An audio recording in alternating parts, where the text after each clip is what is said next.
to another interview on Human. Tonight we will be interviewing Nicholas Gully, an artist who has spent years of his life forming his new way of doing art called linear minimal paintings. I hope I didn't butcher that for the sake of his story, but regardless, tonight we will be finding out who he is and the man behind his art. Without further ado, let us bring him on.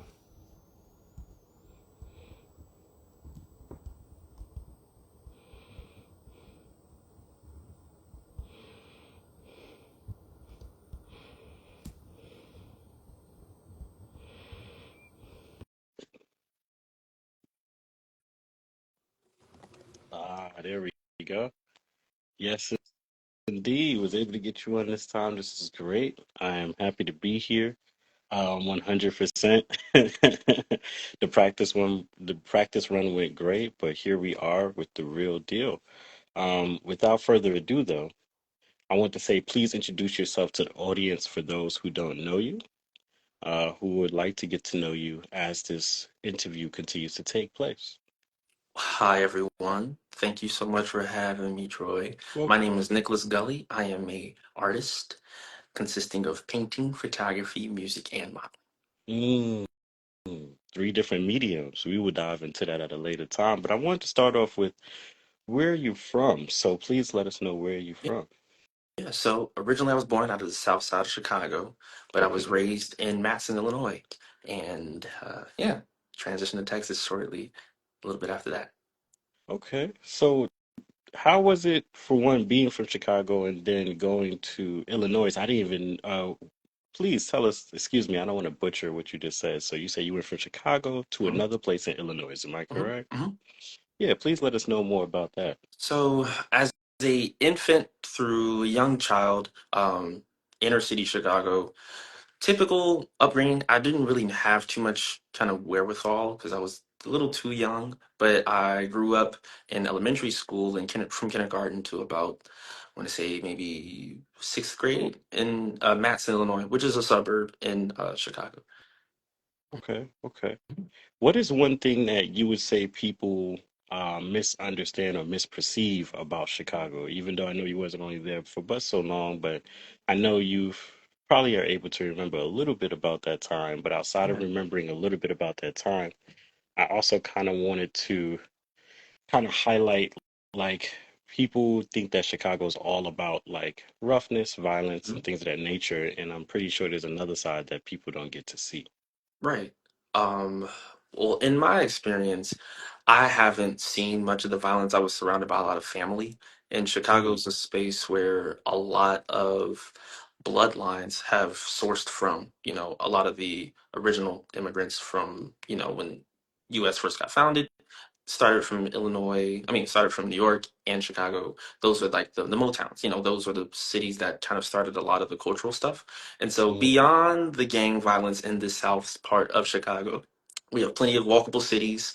Um, we breed some of the best, if not, I don't want to brag, but we have some of the best athletics as well, musicians.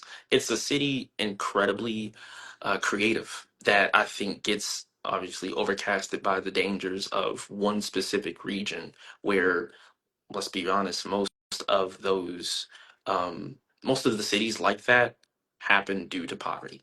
Where there's poverty, mm, there's so it's kind of like, if people do want to highlight those things, yes, there is violence. Yes, there is, blocks or spaces where it's unsafe, but we have to think about what are the conditions that cause those things, not just stay away. So why are they there in the first place? mm. I love the way you challenge that. So what would you say was your upbringing? Was it a mixture of like rough, like, hmm what we were just talking about with Chicago, or was it like in the suburbs? I was raised in the suburbs, but at the Yeah. same time, yeah, my story is crazy. I Yeah. think you've had a small taste of that, but I want to continue to keep focused on you as the person that I'm interviewing. So yes, please let us know. Once again, I was a great kid. Most of my childhood was centered around going to school, playing outside, and video game culture. So thankfully, I wasn't exposed to a lot of the um, criminal gang activity that might have been around me, or maybe I was just a little too young and a little too sheltered to see those parts of society at that age, which I'm sure no all parents want for their kid. You know, if they're in a space like that, you want to create an environment where if they don't know it's happening or they're just that well taken care of so they are protected from those environments. So I don't have much exposure to those things beside, family members, and but that's, it's things they kind of kept away from me. Probably because they didn't want me to fall into the same pitfalls that they probably succumbed to at a young age. Respectful. What is one life lesson that your parents instilled in you from young that you still practice till this day? That's a great question. That's a great question. Thank you. One of the life's principles, it would say, I guess the standards. Cleaning was always something that they wanted me to make sure that I made not just a priority, but almost like a standard of excellence.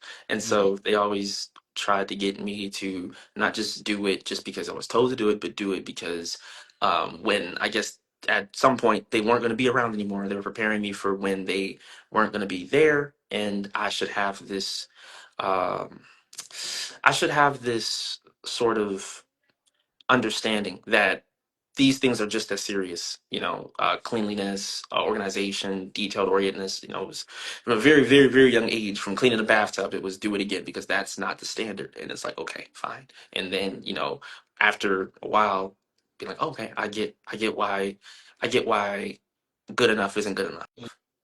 mm. And I see how that also reflects into your art, to be honest with you. Yes, indeed. Yes, indeed. I love the way that you set the ground for that. What is now, this is a different type of question that I've actually not really What's asked up? before in any interview. So I just wanted to express that first before I actually do ask the question. But what is an important aspect of being a loving son to your parents? Because I oftentimes talk about what it means for someone's parents to love them and how they're impacted by that. But Yeah. how would you describe like being a loving son and what does that look like for you? Being a loving son to me looks like having the patience with your parents. Because as time passes, you'll learn secrets that were contemporary to some of the lifestyles you thought were there, rather it be finances or infidelity or things like just communication, and seeing how you interact with your friends versus how, or like your perception of love, Mm, and being a loving son means that to me, it means having the love for your parents, even if they don't have that love for themselves. Because most of our parents have faults. A lot of our parents have vices. And to be able to love your parent through their struggles, you there is no competition, but considering all the things they had to love me through, it's mm, like the least I can do is love you for how you handled your situation as you're growing up and as you're aging, while you're having me. mm. Which brings me to another question. Is when you do see hardship from your parents, how did they handle that? And then how did that in turn teach you about handling hardship? Yeah. My parents were a couple that made it look good. If it was $2 or 200, they made it look good. And they taught me how to not just finesse, but also finesse with grace, not to never was never let them see you sweat. And uh, I kind of disagree with that down the line, but I did understand the significance of being your image is just as important as the way people perceive your image, if that makes sense. I guess your image and reputation kind of go hand in hand. How you're viewed and also how you're carrying yourself have a correlation. So you kind of want to make sure that you're in good standard at all times, and it in turn in my life, rather it be times when I'm not productive or times when I am on fire, I'm always making sure that people see me. Even if I don't have any ideas at all, I'm just at the art show, just like, wow, I'm here to support you. Or even if there's times where I'm like, you won't believe what I'm cooking up, I'm still personable. I'm still that guy that, you can kick it with, even if I'm inspired or deflated. Mm, mm. That's a beautiful way of looking at that, to be honest with you. I also want to kind of piggyback off what you're saying about looks. So I know I look this way now, but when I was homeless, it took me a while to progress into this, the way I look now and the way I present myself now. It wasn't like I was an all-out bum. I always had a great presentation for the most Mhm. part, but I sharpened my image as I began to become the journalist that I am now, right? I thought that it would be good for both representing myself and in a weird way because I in turn have a platform that in turn represents the world. I'm Absolutely. indirectly representing the world in a way, right? Like he's the human guy, you could possibly say. Yeah. So I do understand that as well. And then showing up, like even though I hear this terminology thrown around a lot, sometimes I think it's a little distasteful because used a lot, but I do understand what it means and the importance of showing up. And I love how you say you like to show up for other people, no matter what phase, what state of mind you're in. Mhm. And why is it important, in your opinion, a side note, and then we'll get back into the questions I have for the interview, but why do you think it's important to show up no matter what? I think it's important to show up no matter what because people are always looking toward you. I won't say people are always looking at you or looking through you or trying to break you down because I think that's a little self-centered. But I do think that people are just as observant as you are showing the things that you're dealing with. And so no matter what you're going through, it's not only influential to see someone like, wow, I really don't know what's up, but I respect him for his presence, and sometimes that's enough. There's that respect, there's that influence of just being a face people can not just count on, but it kind of develops a lot of reputation and a lot of respect for your presence and awareness. But also for me personally, at my core, I think it's super important to show up no matter what you're going through because it kind of reinforces this idea in your mind that you can make it. When you're Mm, cowering away or when you're kind of shy or you're kind of ashamed of what you're struggling with or dealing with behind closed doors, it makes it that much harder to face it on alone. But if I can be here and hold it together, that's sometimes that's all you need. Sometimes that's all you need to just have enough to get through what you're actually dealing with in secret. mm, mm. I like the way you said that. And I also want to piggyback off of that. I think that showing up no matter what, right, also continues, you continue pushing forward, right? You train your mind to get into that habit of like, no matter what happens, like you said, I'm going to make it, I'm going to push through. Mhm. And then if you show up, you never know how your day can be brightened. I'll be honest, there's sometimes when doing everything that I do, well, you know the extent of what I do, but I'm not going to say it here because, again, the interview is more about you than it is me. But I will say that um, doing everything that I do, sometimes when I show up certain places, I'm a little out of it. I have things on my mind, and sometimes people bring me back just by being good people or just by having Absolutely. a positive and relatable sense of self, right, about themselves that then snap me back into who I am supposed to be, right? Absolutely. So I want to say another question that I thought was very important is what does patience in love look like in a family setting, especially when you're speaking about how you've had a relationship with your mother and father. Yeah. So, In my dynamic, patience and loved looked like apologizing. And the beautiful thing that happened in my household where was there wasn't time to force a sorry.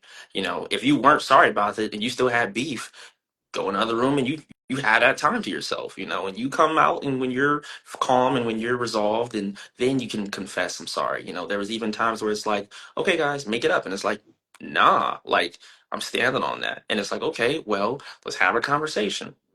Why are you taking it personal? Get it off your chest now. And I know that's kind of different now because a lot of people think patience means silence. But mm, for me, it's like that patience means we're going to listen to the issues you have personally, and we're going to have a conversation about a mediation, a middle ground.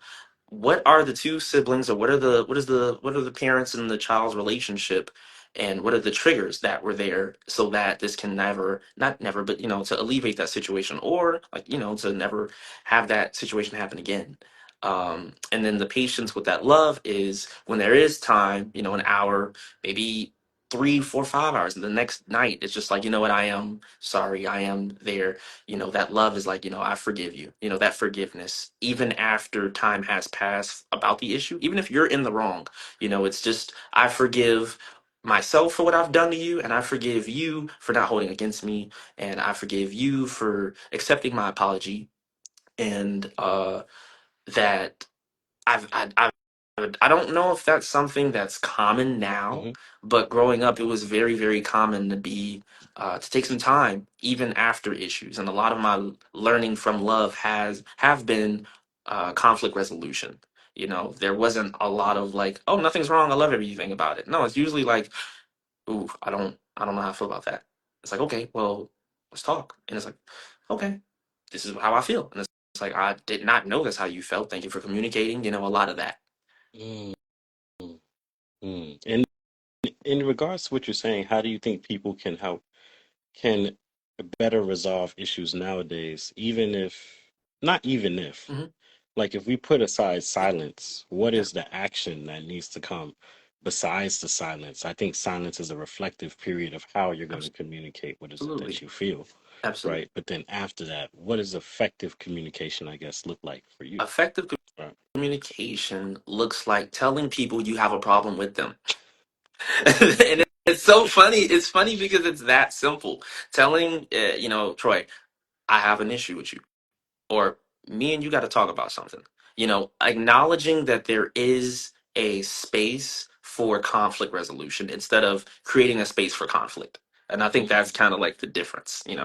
Everybody can have a problem and hold it against you, but how many people are allowing you to step into that space, meet them to fix it, versus it being like, yo, when I see you, issues, versus it being like, when I can talk to you, we have an issue. mm, mm. Very- Ah, how do you how do you define family? How do I define family? Off the Hmm. top, off the Yeah, top, off the top. my definition for family is it's the perfect balance between something you can't pay back and something you don't want in return. To me, family consists of people that don't keep tabs. They don't, um, they don't keep a ledger of the things, the grace and the favors that are given. But at the same time, family also consists of you being a family member, and that means being there, being having the capacity for other people's issues, rather or their celebratory portions of life as well. Showing up just as much as you're relied on. Mm. That was very well put. That is something to definitely reflect on. I would like those who are watching the interview, if you would like to rewind that part, I think that's very important to captivate within one's mind, you know? And w- do you do you have family that is not blood related? I think oftentimes we just compare family to those that we have that are just blood. But and if since you shake your head, yes, I'm going to go ahead and assume that you do. And what does that look like, right? Like for family that's not blood related, is the same definition, is the definition the same that you just gave for family as a whole? Or is it a little bit different? Because I know those who are blood related, even though they may dislike each other, people really, in certain cases, really tried to hold true to one another that are blood related, regardless of difficulties, right? Yeah. So, Absolutely. I have a lot of sisters and brethrens that are not my blood.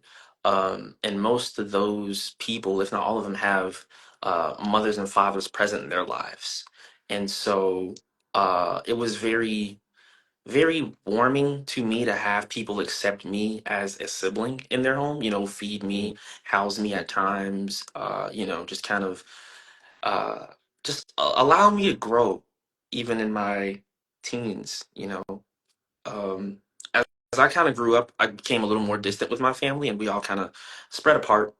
It was very. holidays, for a prime example. I began spending more Christmases, more Thanksgivings, more Easters with other families, which kind of helped with the acclimation of, hey, this is not just a friend from school, but this is more like, yo, this is Nicholas. And then it was, hey, Nicholas, cut a plate. Hey, Nicholas, are you coming to the holiday? Hey, Nicholas, Secret Santa, things like that. and That's it cool. and most of the traditions that I celebrate now I never had. I never experienced since a child. And as a grown man, when you lose your family, you can't get it back. Sometimes you can't recreate the structure anymore, and it's up to you to decide how you want to either reinvigorate those feelings or recreate those things. I know some people throw their own Christmases, or some people have the small, tiny Christmas tree that kind of is a replica of what was in the house. But I had the blessing of meeting people that had their own traditions, so I got to kind of choose where I wanted to be celebrated and where I wanted to participate in other cultures and other diversities as well. Mm. I'm thinking of something else that's not part of the list of questions, but I think that when you when you're in a space of, like, for me, I separated from my adopted family when I was 13. I never met my real family. Whatever the case may be, I was adopted at 2. So then fast forward, we broke off from 13 to probably 24, 25. I didn't see them. Well, yeah, my real family. Hmm. I think one of the ways to reignite the connection between distant, let's say, distant person like myself, who would be considered a distant family member, to the family Yeah, unit is by having an underlying understanding and willingness for forgiveness, 100%. right? And moving forward with that, and then seeing how, y'all relate to one another, reassociating yourselves with one another, introducing yourself, because now I'm older. Right. I have my own beliefs that I formed over time, my own, ways and approaches to life, and just seeing that if that could intertwine in any way, shape, or form, I think is also important as well. So, I agree. I agree. indeed, yeah, having lived that, I think is a very interesting experience, right, within life, especially for myself, because I was like the black sheep, or what would be considered a lone wolf, for Yeah. sure. Yeah. So I guess this it's time for me to start taking a small turn here. Um, how did you perceive art when you were young, before you even started to do art? What was the perception of it first? I My first perception of art, I didn't really understand it at all. My first introduction, I remember, is paper cutting, and from scissors and a sheet of paper, and they were like, "Yo, follow these lines," and there you go. I thought it was very I thought it was incredibly unproductive, and I thought it was a socializing time. I took Mm, that opportunity to connect with other people and pretty much learn from what they were doing or what their plans were and what their construction process was. And I spent very little time making anything, very little time developing anything, very little time. I didn't develop a process at all until I became a professional. It was really just a gap of my school time that all of my friends were in, and they were all doing their own thing, and I just wanted to know what was up with them, and had very little interest in any projects that was assigned to me at all. mm. And what was the first thing about art that drew you in? Truthfully, um, I want to say music, but there's kind of two answers. Music was the impression where developed my first appreciation for it, music and film and cinema, and but the art making process, photography, iPhone photography, well, cellular photography. Okay, okay. I did iPhone photography for a little while too, man. I really thought that I was something else with that. I'll tell you right now.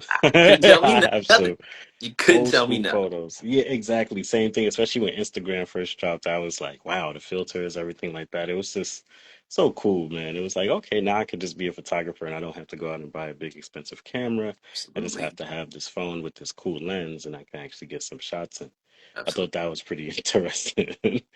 Um, And along the way, I guess take a little, I'll diverge here, but then get back on track. Is like when you were going to school, was it college that you kind of start seeing yourself like really wanting to stick with art, or was it before college that you noticed that? It was college. It was, uh, I want to say 2017, 2018. At that time, I was turning 18, 18, 19 years old, and art appreciation. And I just kind of was sitting there in class watching the slides, um, and it kind of dawned on me like, hey, like people have been taking this seriously for ages and just going through the different type of continents and social spaces that happen in each culture over time. It was kind of like, well, before currency, this is kind of all they had.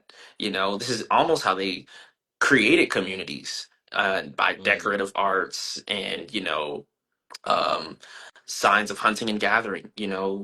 A red line would represent a danger, or a blue line represents herbs, and and just kind of seeing how they communicated with art was kind of got interesting, and mm, also again still developing that. I guess that collaborative spirit from my childhood, and thinking of, okay, well, what do you think about this? What is this culture's representation or artwork speaking to my other classmates? And then it became, okay, well, what do I think about it? And that's I think that's the last level of art, is the self-awareness, and where an idea resonates within yourself. Therefore you can take that feeling and encapsulate it and find the medium you want to translate that from. mm, mm. I wanted to say, I want to flip-flop a couple of questions here. So I'm gonna go ahead and say, what is the difference between a creative and artist based upon your understanding, especially when you was getting started, right? This is going to be an interesting perspective. So go ahead. I love that question, by the way. You're I'm welcome. gonna give you a double thumbs up, but yes. Yeah, yeah, I remember that. Yeah. You can go ahead and try. I actually want to see if it works again. You Okay, go okay, ahead, bro. okay. That's all right. So there's that. But I'll give it quick. But a creative and an artist. A creative sees art making, the development of art, and the progressiveness of the art Mhm. industry and community as optional. The artist understands that they Mm, have a duty and responsibility to contribute. mm, mm, And I think that's the thing. People who see art as a side quest, and people who understand that they have a main character position if they answer the call to do so. mm, mm. I Very would say interesting. it's definitely something that's voluntary versus someone who's signed a lifetime contract. Huh. So you say creative is more voluntary than um being an artist. Absolutely, because Interesting. absolutely, I would say the reason for that is there are plenty of opportunities for creatives, and a lot of them don't fight for credit. A lot of creatives don't fight for collaborative spaces, and that's just because that's not their fight. They don't have a fight. They have interests which are great, but they are not inclined or really motivated or forced to continue down a particular path. You can do a little bit of that. You can do a little bit of that, Hmm. and you can pick it up, you can put it down, you can ask, you can borrow, you can copy, you can steal, because it's all kind of fair game in that type of lifestyle. There isn't a there is it's boundless. But artists, that's when you develop principles and morals and ethics and standards and philosophies. Things I will do, things I won't do, things I want my art to do, things I don't want my art to do. People who demographics, creatives want people to see it, but artists have an idea of the caliber and the intentionality that they want their artwork to speak to people, or what they want people to get and put toward their artwork, if that is the kind of medium they think to choose. Very interesting. So I wanted to take this conversation in a slight different direction, but I will first speak my perspective. Mhm. This is a different type of interview because it's going to do like what I like to call rabbit holing. So we're going to go back Sweet, to certain subjects and revisit them just to let you know. sweet.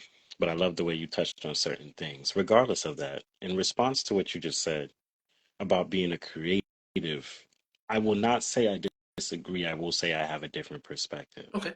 I am a Mhm. creative. I'm not only a creative, but I'm what's considered to be a hyper creative. So I Okay. do all different types of mediums. I can do up to 9 different mediums almost simultaneously, Hmm. bit by bit, right? Obviously, I can't, it's hard to Right. master Right. certain things. So that may never be where I stand. But in terms of purpose, I do have an immense amount of purpose. And I think there are some creatives out there who have to run through what people would consider as disciplines to get Hmm. the whole purpose executed. Right. An example of that is, let's say, human. I've done almost everything I could for this platform. I've done clothing design. Hmm. I've created my own fonts. I've done from scoring for human. I've done even other clothing designs that people can't see. I've done social media. I've done marketing. I've done graphic design. I've done a lot of things as a creative, but I'm still within a disciplinary kind of space, right? Because I'm Right. disciplining myself enough to make sure I learn whatever I need to Hmm. learn to make sure that this idea comes into full fruition.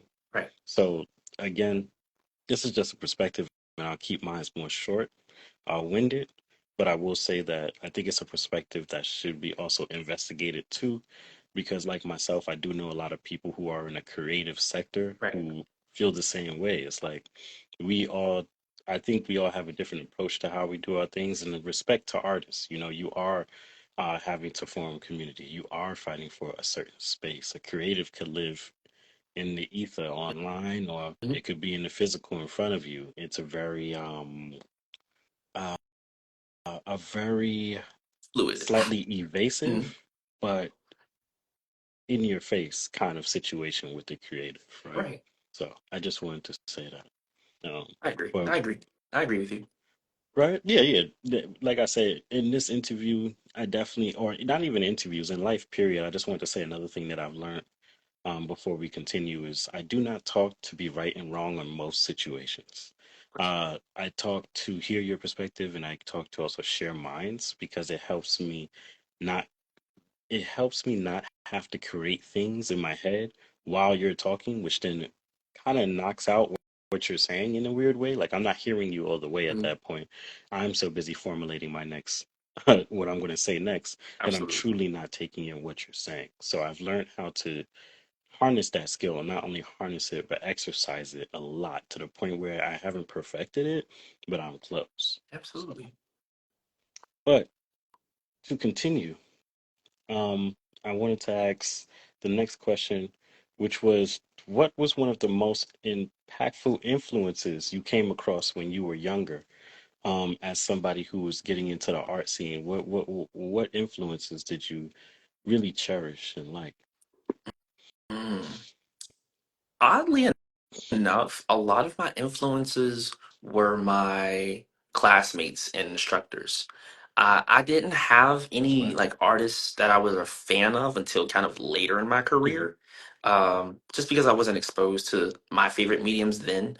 But as I was studying developing art, my peers were some of the most talented people, ranging from creatives to artists that were senior artists that were just taking, continuing education courses. To them, it's just an elective. But to me, I'm like, I could never sculpt like that. I could never paint that way. And that's kind of how I saw them in a very high regard, even though they were in the same period as I was, but they just had just an advanced skill and an advanced innate ability to do the things that I've ever never done before or I thought I could do and got humbled.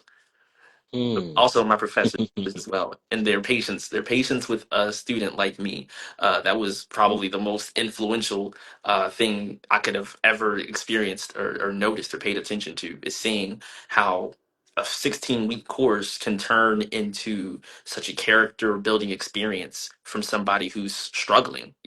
I didn't have the career of someone that just got it on the first try and set to the skies, and it was like, man, this might not be for me. It's one of Hmm. those, he'll figure it out kind of things. Hmm. Every, most semesters ended with you gave it your best. The consolation prize kind of send off. But um, just seeing how my professors never, they never counted me out.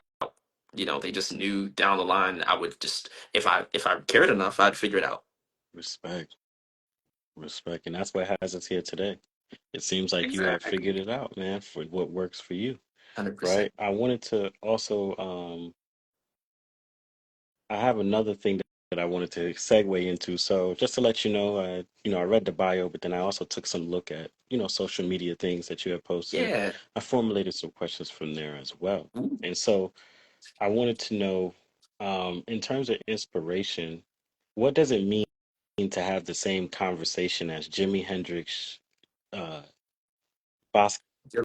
Basquiat, Hmm. and Gil Scott Heron? What does that mean to you? And are those some of your influences as well? I'm Yeah. telling you right now, I'm from Brooklyn, New York, right, Yeah. where his his art reigns in terms of Basquiat. Hmm. I'm a person that listens to old school music. Gil Scott Heron, I have not his whole discography, but I do have Hmm. bits and pieces of it for sure, for sure. Yeah. And then Jimi Hendrix, of course, we know who Jimi Hendrix is, right? So Absolutely. go ahead and give us some insight into that. So that was a quote from a friend of mine that in that the context of that quote is he was basically saying, I possess the same great black male archetype as some of the greatest legends before me, years, decades before me, you Mm, know, to having a contemporary standing right in front of him and just kind of tipping his hat off. He's like, yo, you're cut from the same cloth. And I took that personally because those are, that's the Mount Rushmore. I would say of my, at least in my experiences, I would count them as, up there. So to be in the conversation of those gentlemen, it hit my heart such a deep space because I've never compared myself to them before. I've played Jimi Hendrix music on the guitar. I've watched a lot of footage of Basquiat and his construction, but also in his interviews. And Scott, I've also listened to a lot of his commentary on Black social justice. So to kind of have these ideas align with the conversations they had with cameramen after they're dead to being in a real life conversation and hearing their names come up and they'd be like, yo, I see them in you was just kind of like, whoa, like mm, I hold that close. I hear that. I hold that dearly. It's probably the most impactful compliment that I've gotten. And it wasn't, none of it had to do with flattery. It was just those guys went hard. They gave it all they had, and they didn't, they still have stuff probably definitely undiscovered. So for someone climbing this journey, it feels incredible to have those legends associated or at least similar or in the likeness of Nicholas Gully. It's kind of mm. it's kind of like a I see a champion in you. So quit if you want, Respect. quit if you want, but you need your championship rings. Mm. And literally, outside of the explanation of the quote, what does it mean to have that same conversation in a medium, right? In Yeah. terms of art, what does it mean to have that same conversation as at least Jimi Hendrix or Basquiat or Gil Scott Heron? You don't have to do all three, Hmm. but I'm just curious as Yeah. like, what does that really look like? What would that conversation look like if you had the opportunity to speak with them or speak like them, right? Yeah. What would that look like? We're conversating now, Yeah. so please feel free. Absolutely. I'm gonna give you a real answer. I'm gonna give you the truth. Go ahead.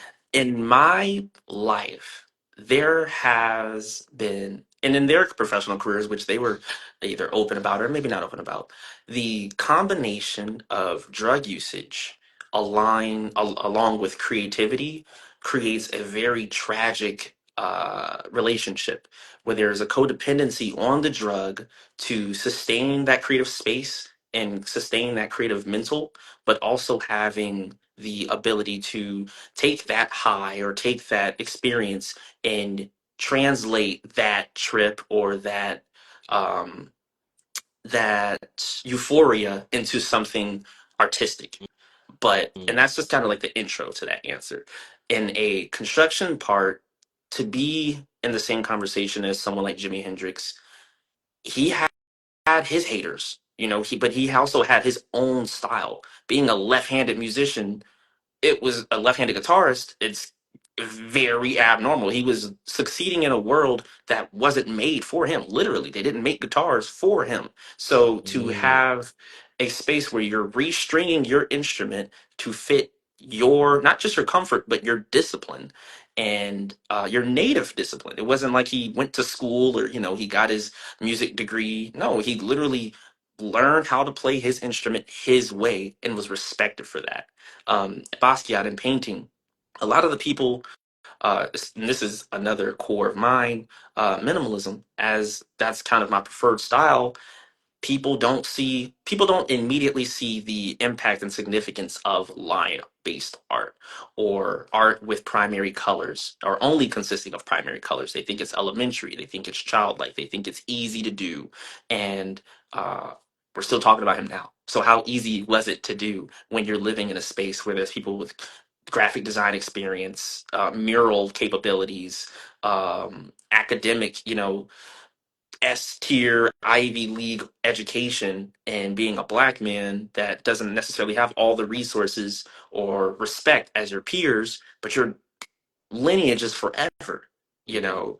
And so, as someone who values so many of their setbacks and seeing how that turned them into legends, that's all I needed.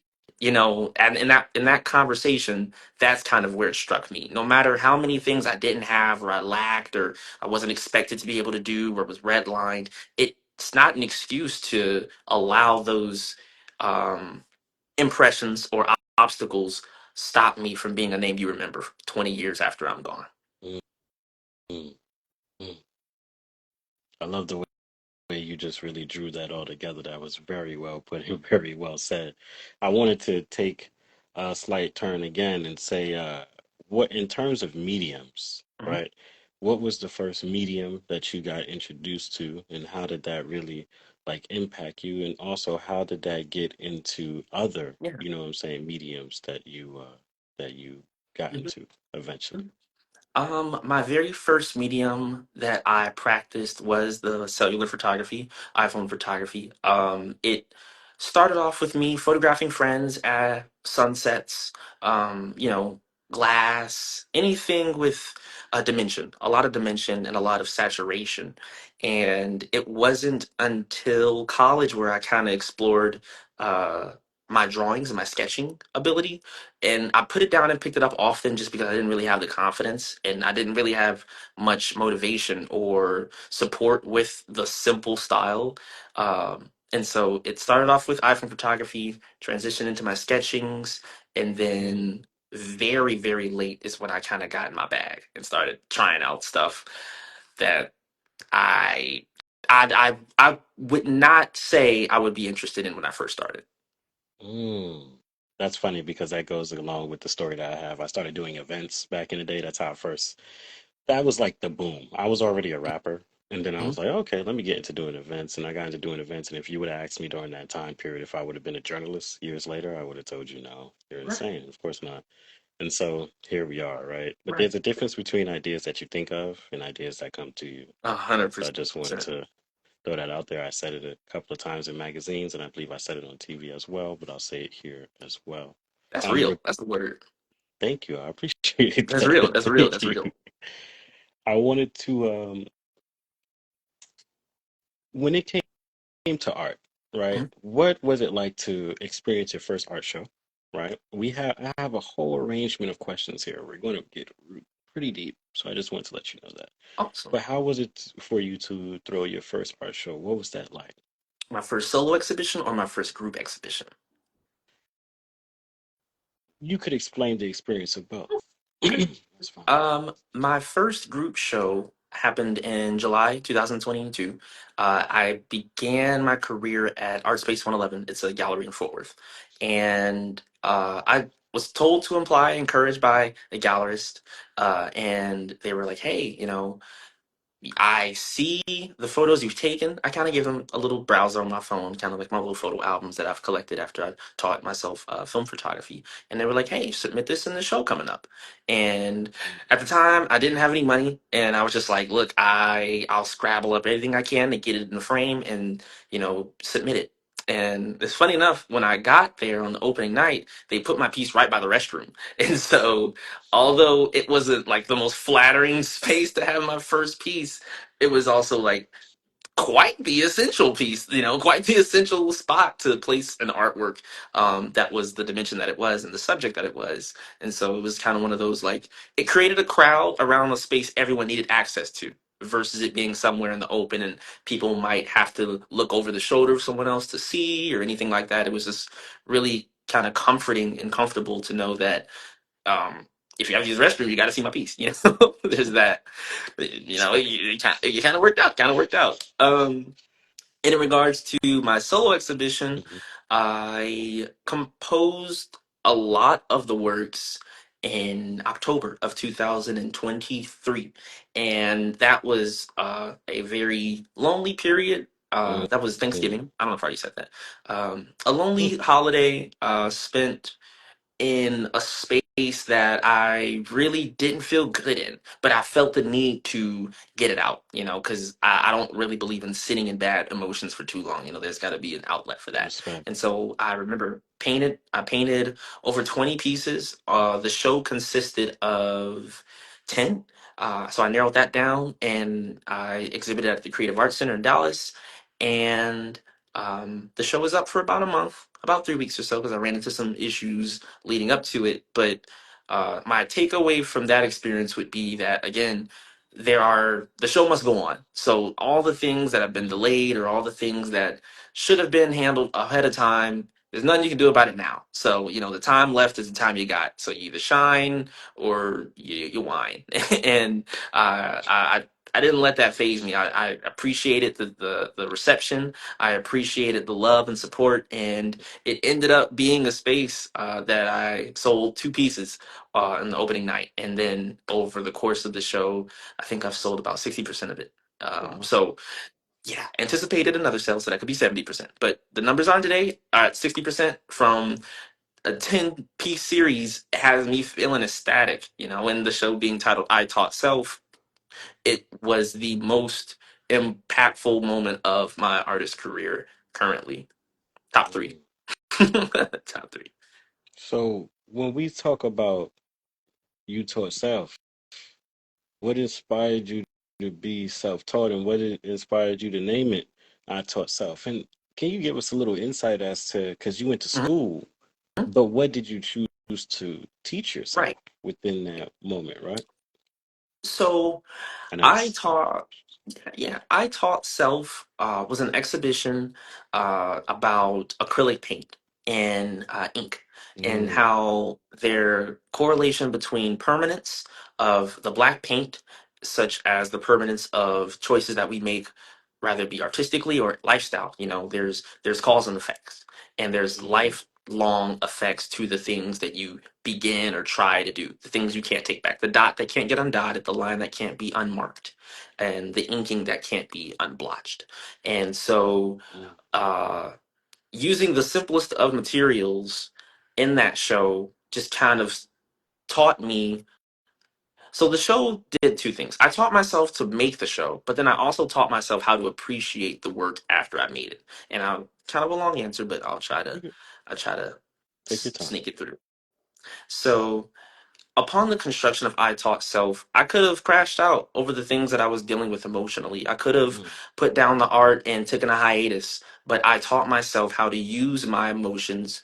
And instead of communicating harshly or communicating in a way that could have been jeopardizing just by screaming into a void, social media, I used my resolution skills and creativity to create a series that portrayed the emotions. Instead of having the conversations with people and telling you how hard I have it and how hard, it was like, let me put in the work. And so when you see these pieces, you can see my situation, you can see the strife, and you can see the self development in real time. And I can tell you that story about through my artwork, and that's where I taught myself how to give context and how to give meaning into a piece.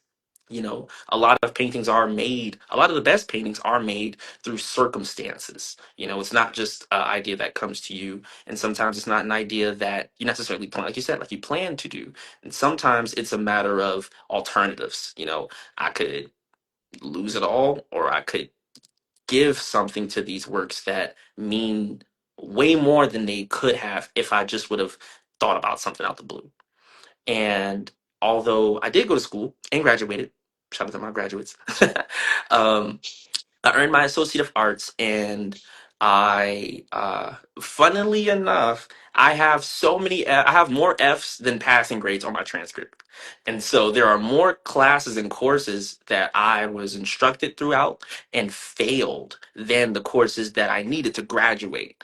And so it takes a lot of self-teaching as a student, as an undergraduate, to not drop out of the programs. It takes a lot of self-teaching to not have resentment for being failed, to not blame, to not lash, or to not neglect your assignments. It takes a lot of self teaching while you're being taught.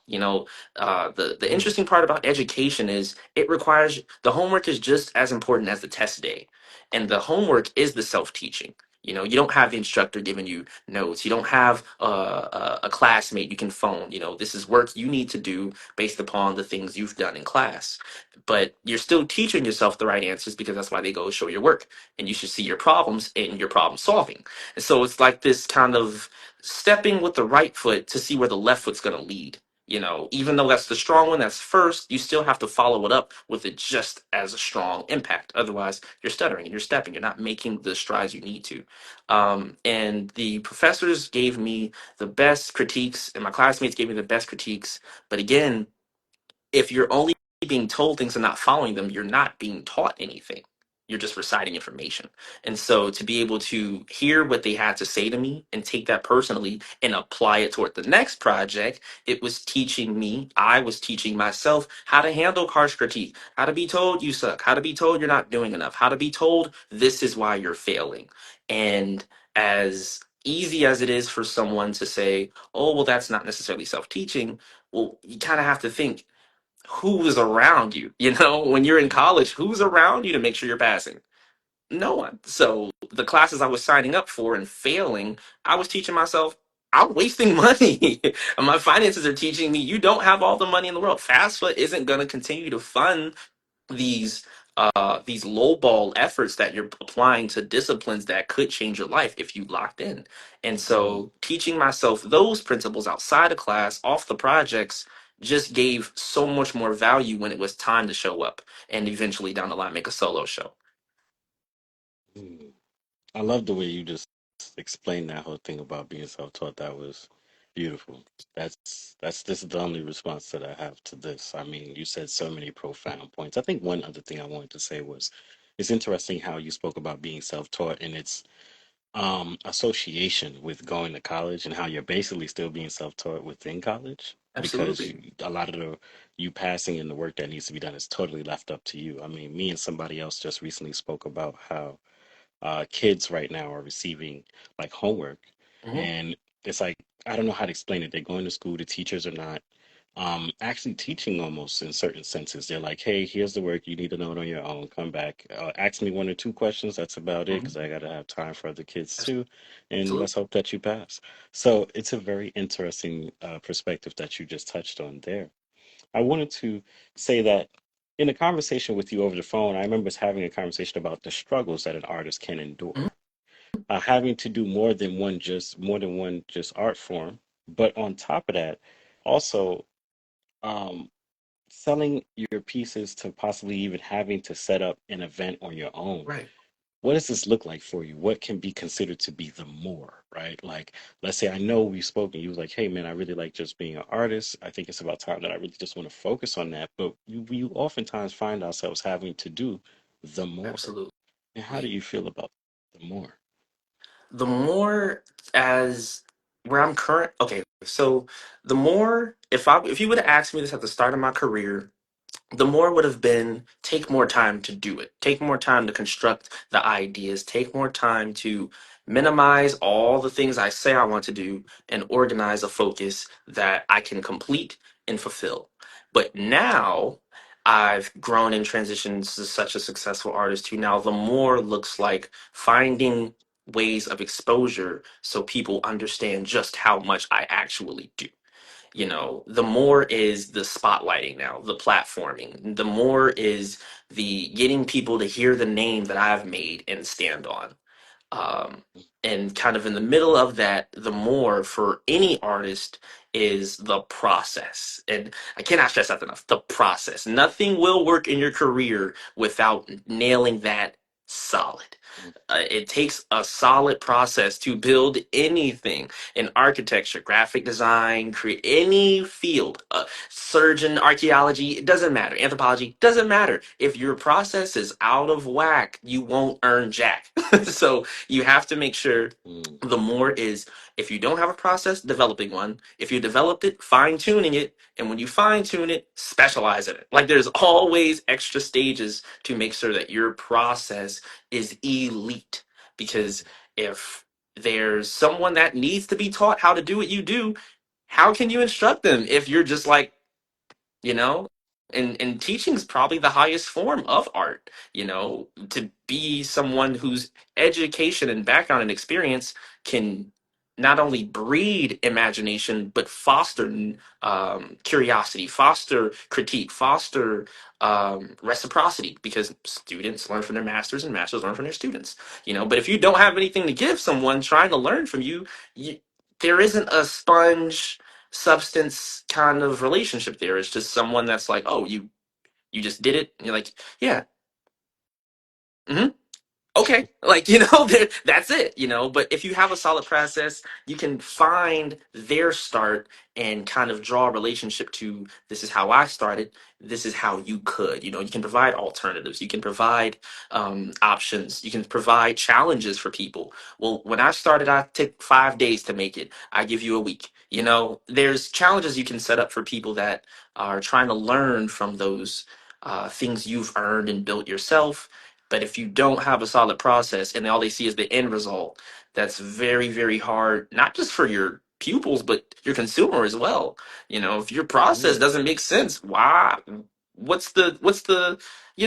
If you're just a person that can create this end result consistently, that's not going to make mm, the documentary. That's not going to make the headline, the news article, the podcast platform. There isn't any information for how you're able to do your thing. There's a mm, whole market for understanding the ways and intricacies of developments and constructs and prototypes and concepts. But if you don't have any of that and it's just, I'm in the studio, I left, and this is what it looks like, that's harmful. It can be very harmful. wow, interesting. You know, that's a very interesting thing that you're talking about, is because what we see on social media is oftentimes actually, in a lot of cases, the end result. I mean, it's 50-50 for at least what I see on my feed, right? Same. Some people show their process, some people don't. And even myself, right? As I hear you talk, I didn't sit back and reflect on my own life and how when I was younger, I was the guy that just, it was like a magic trick. I just figured out how to Right. do it real quick and I did it. Now, could I teach you? To a degree, yeah. I mean, I will admit though, as a person that has processes, I have purposely made my processes complex so Right. that it prevents the stealing of an idea. Absolutely. So if you steal a fragment of the idea, you can't steal the whole idea. Even though they're connected, you don't know exactly how they're connected. So I think in a certain way, there is like there has to be a balance, an I got equilibrium of how much of the process are you willing to 100%. share that 100%. does not leave you vulnerable to uh, uh, Absolutely. nasty outcomes, is what I would say. Absolutely. Absolutely. For the sake of Absolutely. conversation, right? Absolutely. And What I there's will like also, to, oh, go ahead. I was going to say, and there's also responsibility for you to make sure that you have a complex process so that it can't be copied. Mm. If there was only one ingredient and someone finds the ingredient, you don't have any sauce, you know. So what I want to say was there's a good and a bad to that, right? I And agree. so I think the downside is that if I have a pupil, like you said, I like the choice of words. If I have a pupil, then I'm trying to teach them, hey, this is what I want you to do when you come and take over. If it's too complex, they will be like, oh, this is a little, Right. because then I have to teach you the real intricacies, Yes. and some people will be able to handle that and some people won't. Yes. So I deal with what's called complex I, simplicities, right? I agree. And the back end, like the human logo, it's simple, but it's complex, Right. right? You look at it, you see what I have going on. It looks simple. I'm interviewing you. This is simple, right? This is the simple part. but people don't see the complex part behind it. You have an idea of what happened is happening because we've spoken about it off air, right? Hmm. And the extremity of how I have everything that's going on. But regardless, a lot of people don't understand the complex aspect, 100%. So 100%. I think that if there's a way for you to take the complex and simplify it to where it's able to be transferred over, Hmm. then you have a beauty. And then if you're able to shut down the simplicity in case of emergency and only make it complex, then you still have a beauty.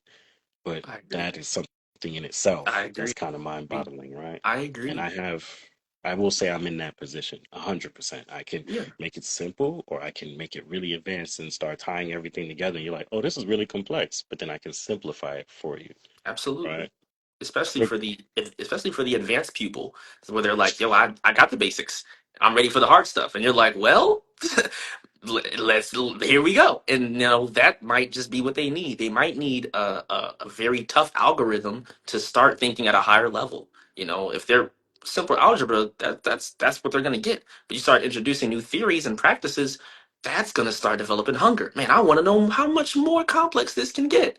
And that's when you end up with the honors students. That's when you end up with the apprentices and people that are like, "Yo, I can't keep up, but I'm following behind." Hmm. I mean, and that's the start of it all, right? But I also think before I go into the next space, what I want to say is trust.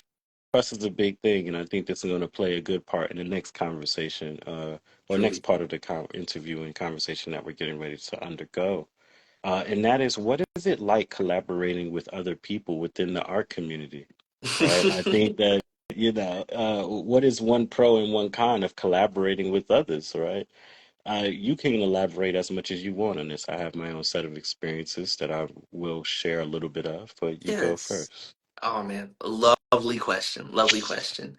The pros, the pros and cons of collaboration. I'll start with the cons first. I'll start with the Of real course. nitty gritty, beginning with Yeah. that. The Yeah. cons of collaboration is it's going to test your patience beyond your capability, beyond your capacity. You are not prepared for the time it will take other artists to meet you, to initiate, to follow along, to return investment, to follow through. There is no class training you for what you're going to experience when you devote your spirit and effort toward collaborating with people.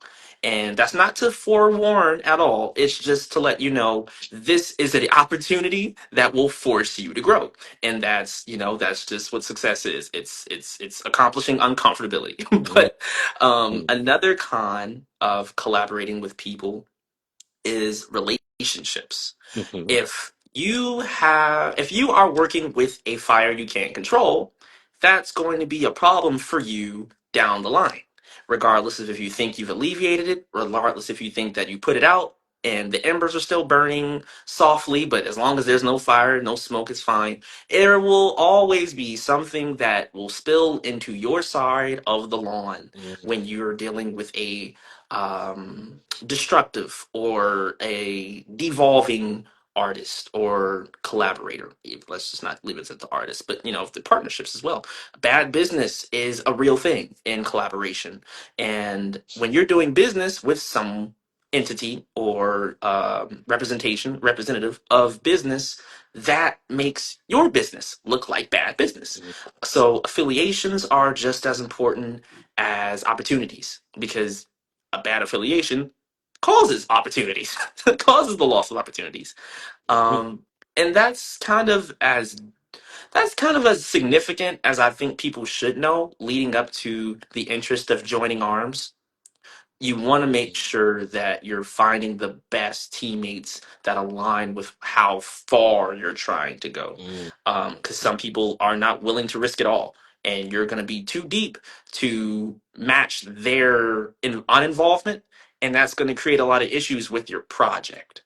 And that's why having a good process is so important, because if you know you're the type of person that's going to see it through no matter what, yes, you can count on yourself at the end of the day, but think about, did you even need to have a teammate in the first place? Or should you Mhm. have just taken a longer time to get it done?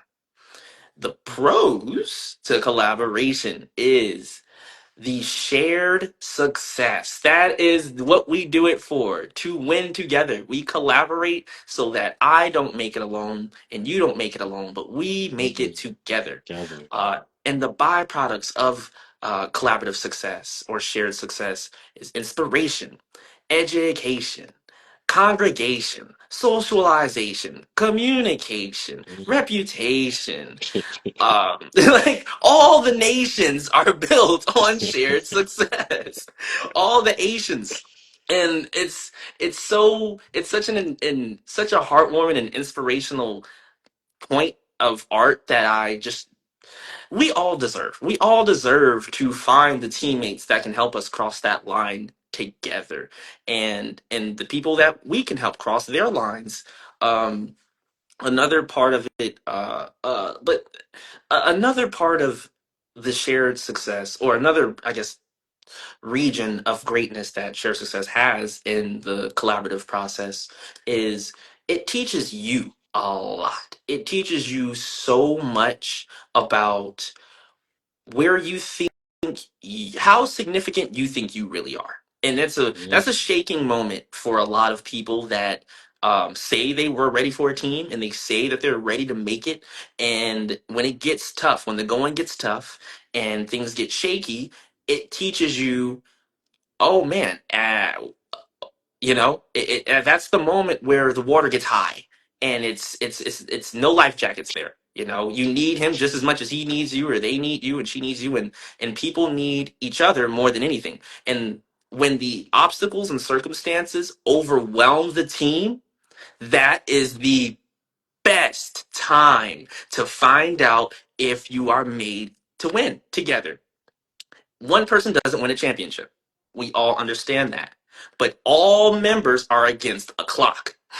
And that's the thing. The goal isn't just to beat the other team, because there's a lot of accountability on a lot of collaborations to where, yay, we did it isn't good enough. We did it. What did you do? There's that aspect. So, that high water moment when everything is counting on everyone at the same time, that's a very monumental moment, because uh optimistically you do succeed. Optimistically you come over that challenge together, and everyone's great and everyone's winning and everyone's successful. You have to think, okay, now that we did that, let's go in the locker room. Let's watch film. Let's watch who really put in the hours. Let's watch who was the reason for the setback. Let's watch the responsibilities of those who hindered, slowed down, or possibly cost us the game. And how are we going to discipline those people? Another part of collaborative opportunities, or it teaches you discipline. It teaches you, how can I coach while being in the mud with you? How can I command but also deal with the same strife and responsibility? And where's my how's my tone affecting my teammates? That's something I had to learn collaborating with artists, because the ways that I get motivated, or the ways that I motivate myself, may not work for you. So if I'm snapping the clipboard over my knee and I'm slapping the water cooler over and spilling it onto the floor, that might not be something that riles you up. That might not be something that gets you off the bench and on your feet to go help out the rest of us. Mm-hmm. So it teaches you communication as well. Just because I feel bad about my responsibility and I'm hard on myself, that doesn't mean I get to project onto you, and you're sharing just as much burden as I am, or maybe even more. And so it's a very important and sensitive time as well.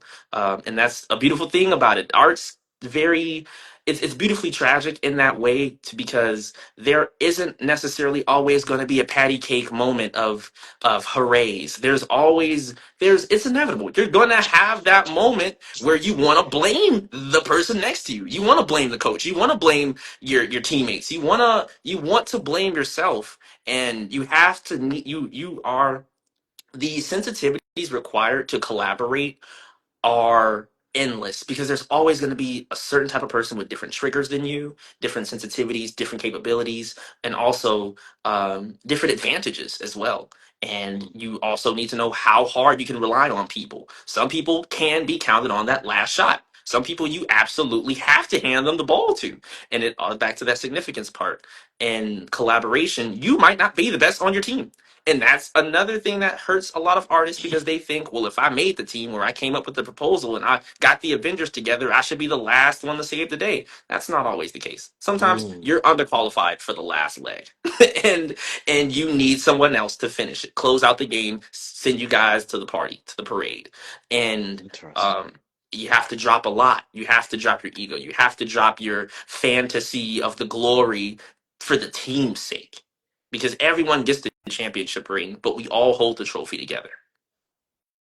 I love the way that you said all that, plus ended on that note. I wanted to say something in What's up? return about collaboration because I've been through a lot with a lot of different people. Hmm. Um, Collaboration, one thing I noticed about collaboration is playing into people's strengths and them understanding their weaknesses and then seeing how that works between us. You know, if you're strong at something and I'm weak at it, then you should possibly be responsible for that thing that I'm weak at and you're strong at, right? Hmm. And I should be vice versa. Another thing you'll notice is people wanting to take the glory, right, for themselves instead of it being shared. I agree with you on that.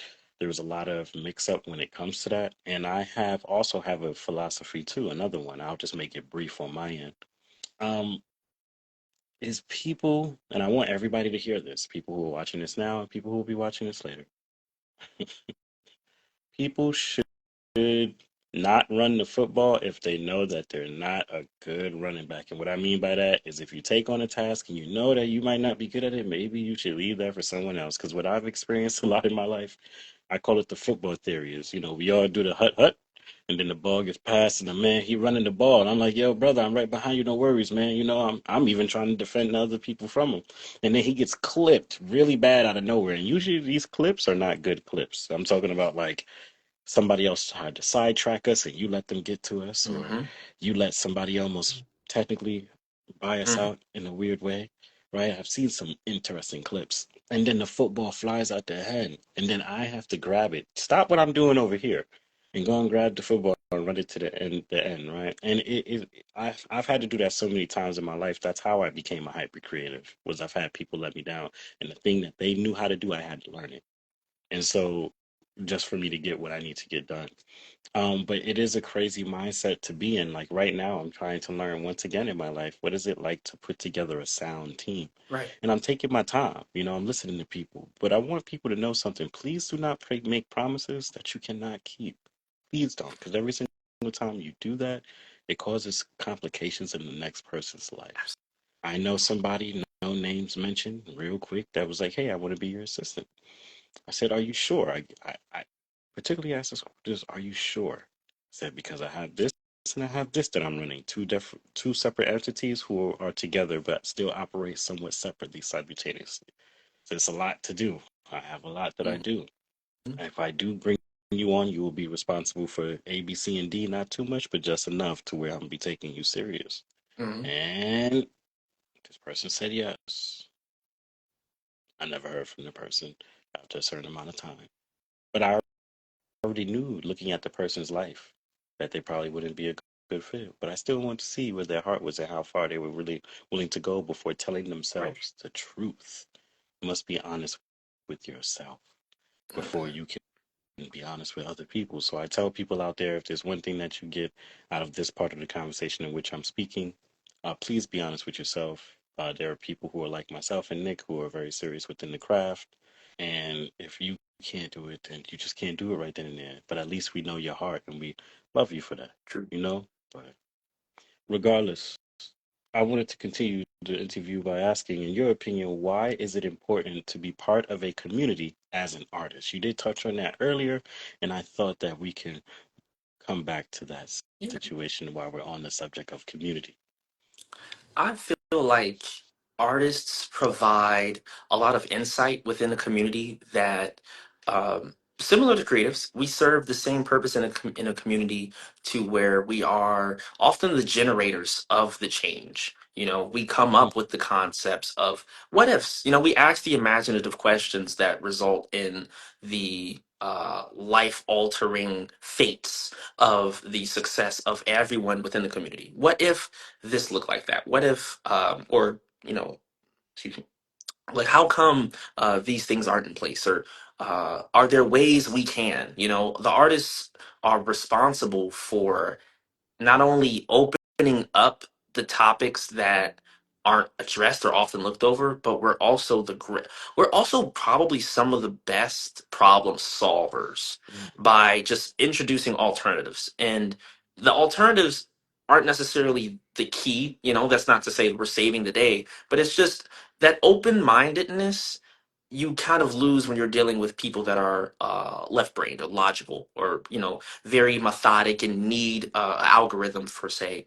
But mm, it's kind of like that off script member that's like, well, do we have to color inside the lines? And it's kind of like, well, do we? There's, and mhm. I think that's probably my answer. Okay, okay. And what does a healthy art community look like to you?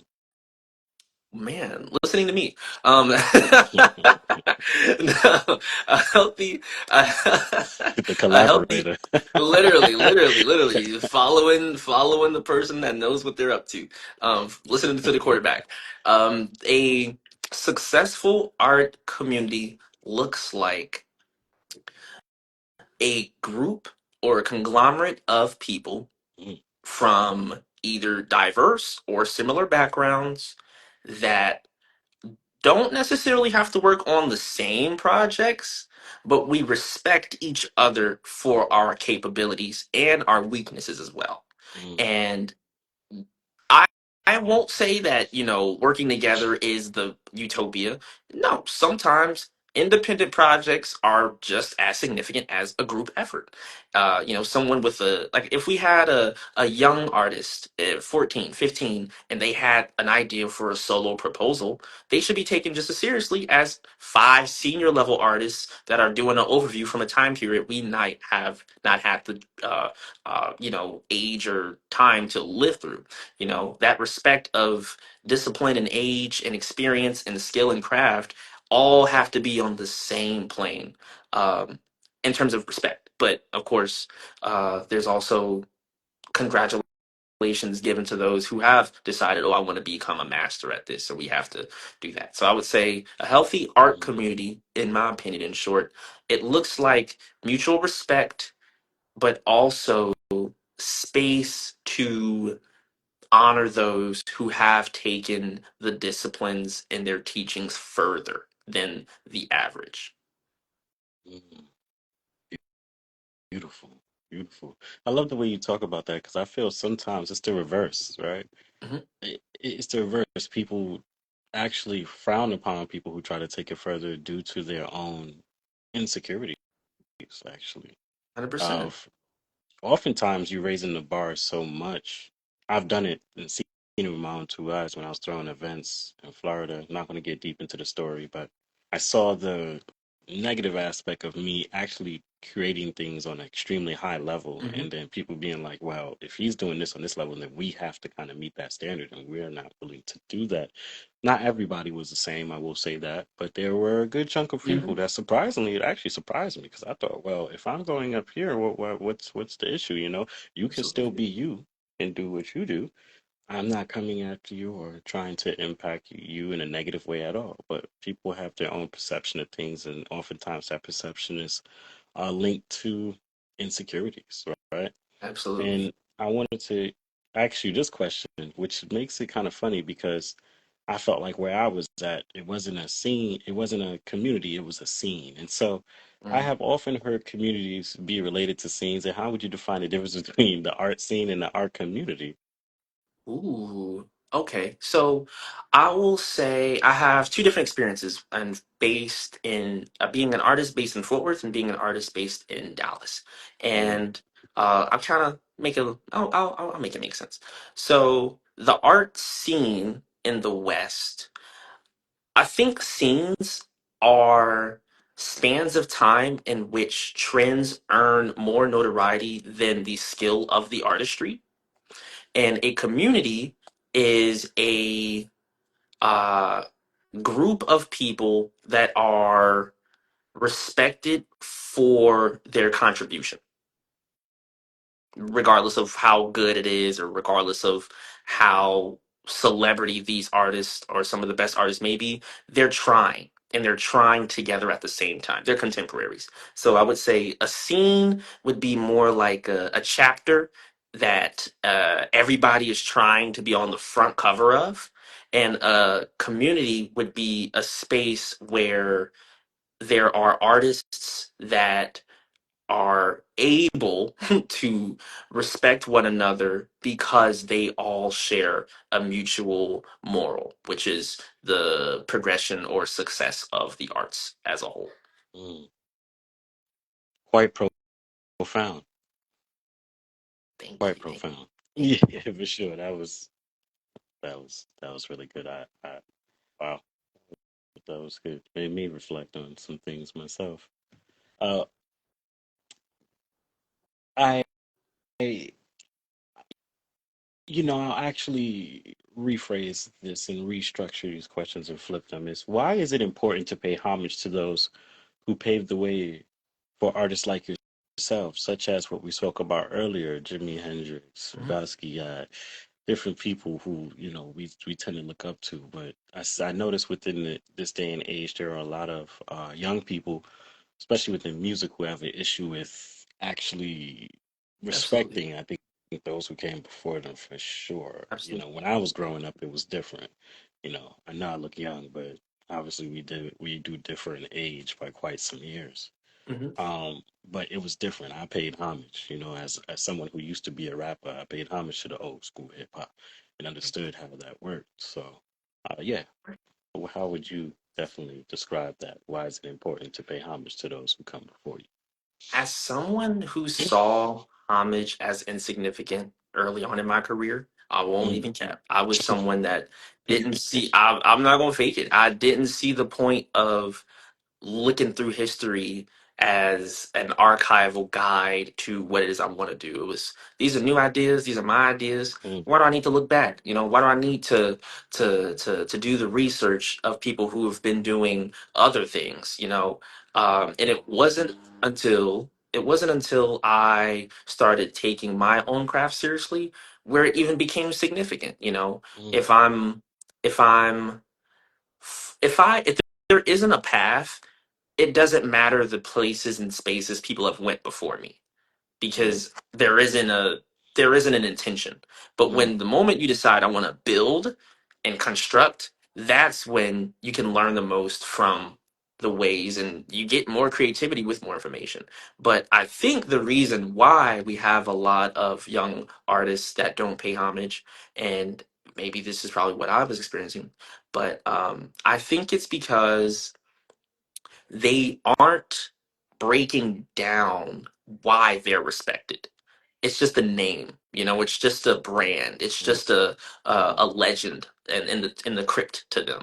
But they don't necessarily break down the parts that make these previous legends and the names in the rafters great. They've probably watched film, but they're not really paying attention to the synchronicities or the catalyst movements that these legends were solving.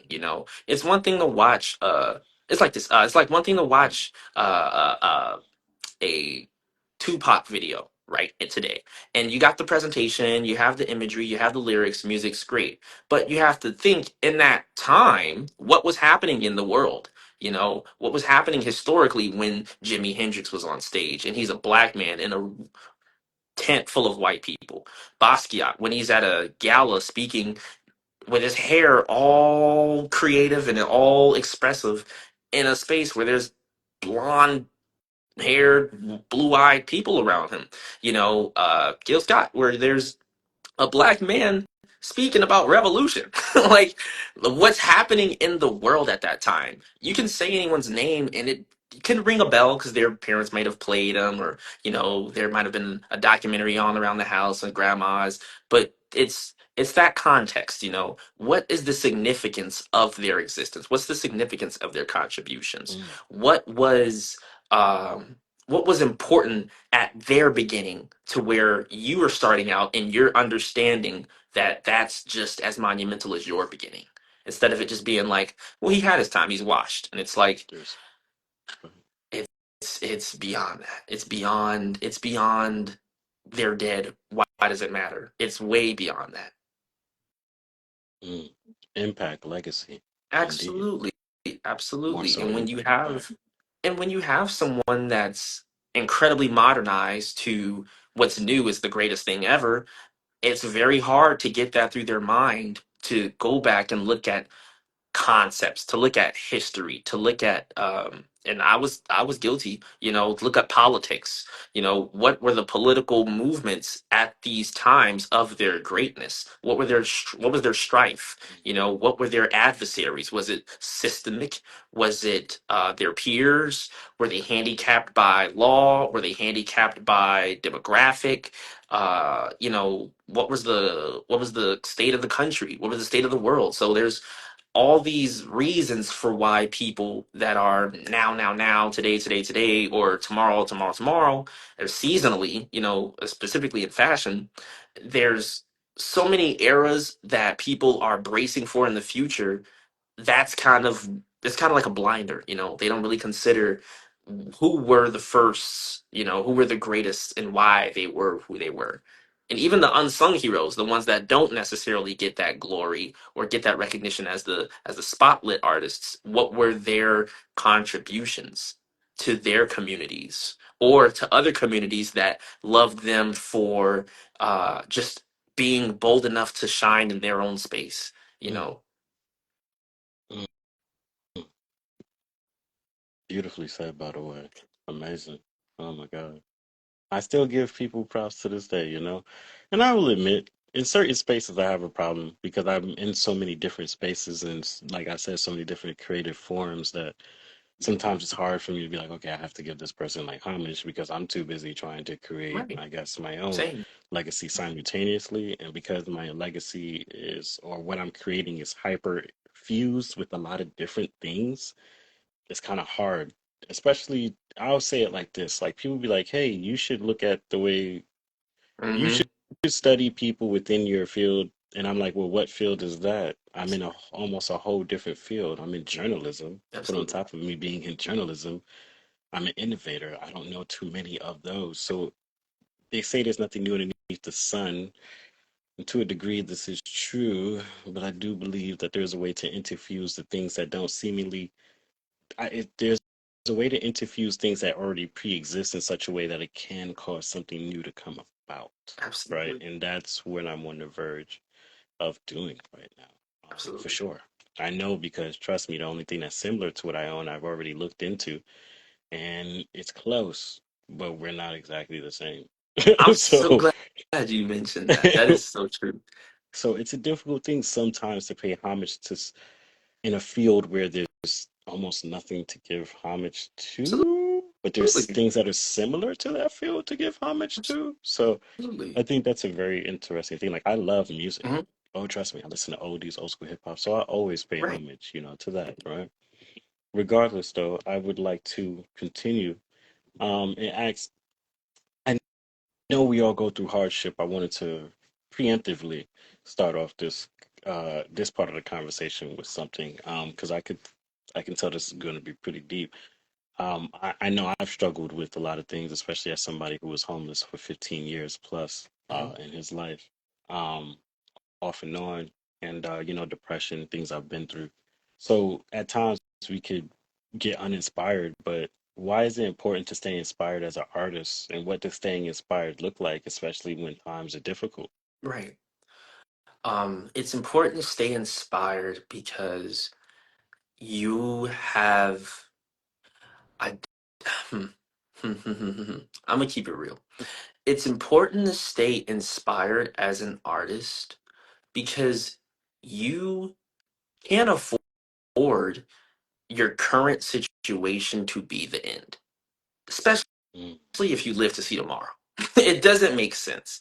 It doesn't make sense to go through something so traumatic to where you live the rest of your life ending it with that. There's always an alternative to self help, self healing. Even if there isn't an option, even if that's not an alternative, there's a motivation that we develop as humans to overcome the most impossible things and to prevail. The perseverance factor is a measure of success as well. People who are resilient, people who can take that pain and strife and survive, and I've me being in a survival situation quite a few times. It's important because when you make it out, you also have something to hold up high. There's also something you have to stand on. You have a testimony. When you make it to the other side and you have people that are, that's invaluable. That's something no one can take from you. That's not something you had to earn. That's not something that you necessarily might be proud of, but that is an instillment of experience that you can always dig from, even in the best of days going forward, that I pray you guys always experience after a hardship. But in the unfortunate event that you find yourself in a similar situation, you can draw from those experiences Mhm. and find the things that were helpful, find the things that were useful or advantageous at this time, whether it be a struggle meal or a food pantry, or that one friend that's like, call me when it get real. There's always aspects of survival in the harshest of situations that, if it's not advantageous when you go through it again, it's something you know how to figure out, because it's familiar. Or hopefully it doesn't become familiar, but if it does become familiar, it isn't a chokehold, and there's more of a space for uh, there's more space for um, victory or overcoming. I will also piggyback for what you're saying and say that, I've had people come to me and tell me, hey, man, you shouldn't say your story, right? You shouldn't lead with that. And I was like, okay, well, there's a reason why I lead with it is because sometimes people don't understand my depth, right? I talk and then things get extremely deep real fast. And they're like, wow, this is, wow.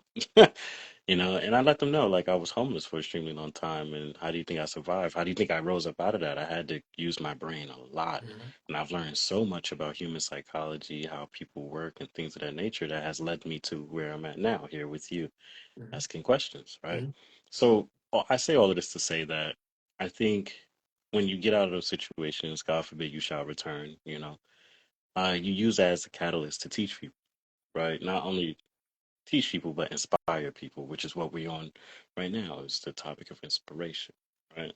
So that's why I tell people my story, not for them to feel sympathy necessarily or to look down on me or to, I don't know. I don't want them to have too many other emotions outside of inspiration when I tell absolutely. them my story, right? So, Absolutely.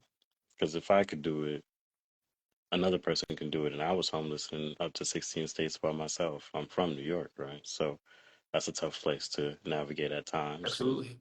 I did so. So we're here today. But regardless, moving forward, um, I wanted to ask a question. What is your perspective on critique, right, as an artist, right? And for those who are curious, what does the thin line look like between critique versus someone you can consider to be a hater? So we'll start off with the first one. What is your perspective on critique? Mhm. I love, love, love, love, love, love critique. It's one of my favorite parts that doesn't involve art making. Hmm, Critique is an opportunity for honesty in a space within your sensitivities. hmm, Critique requires a lot of things. A quality critique involves a lot of things.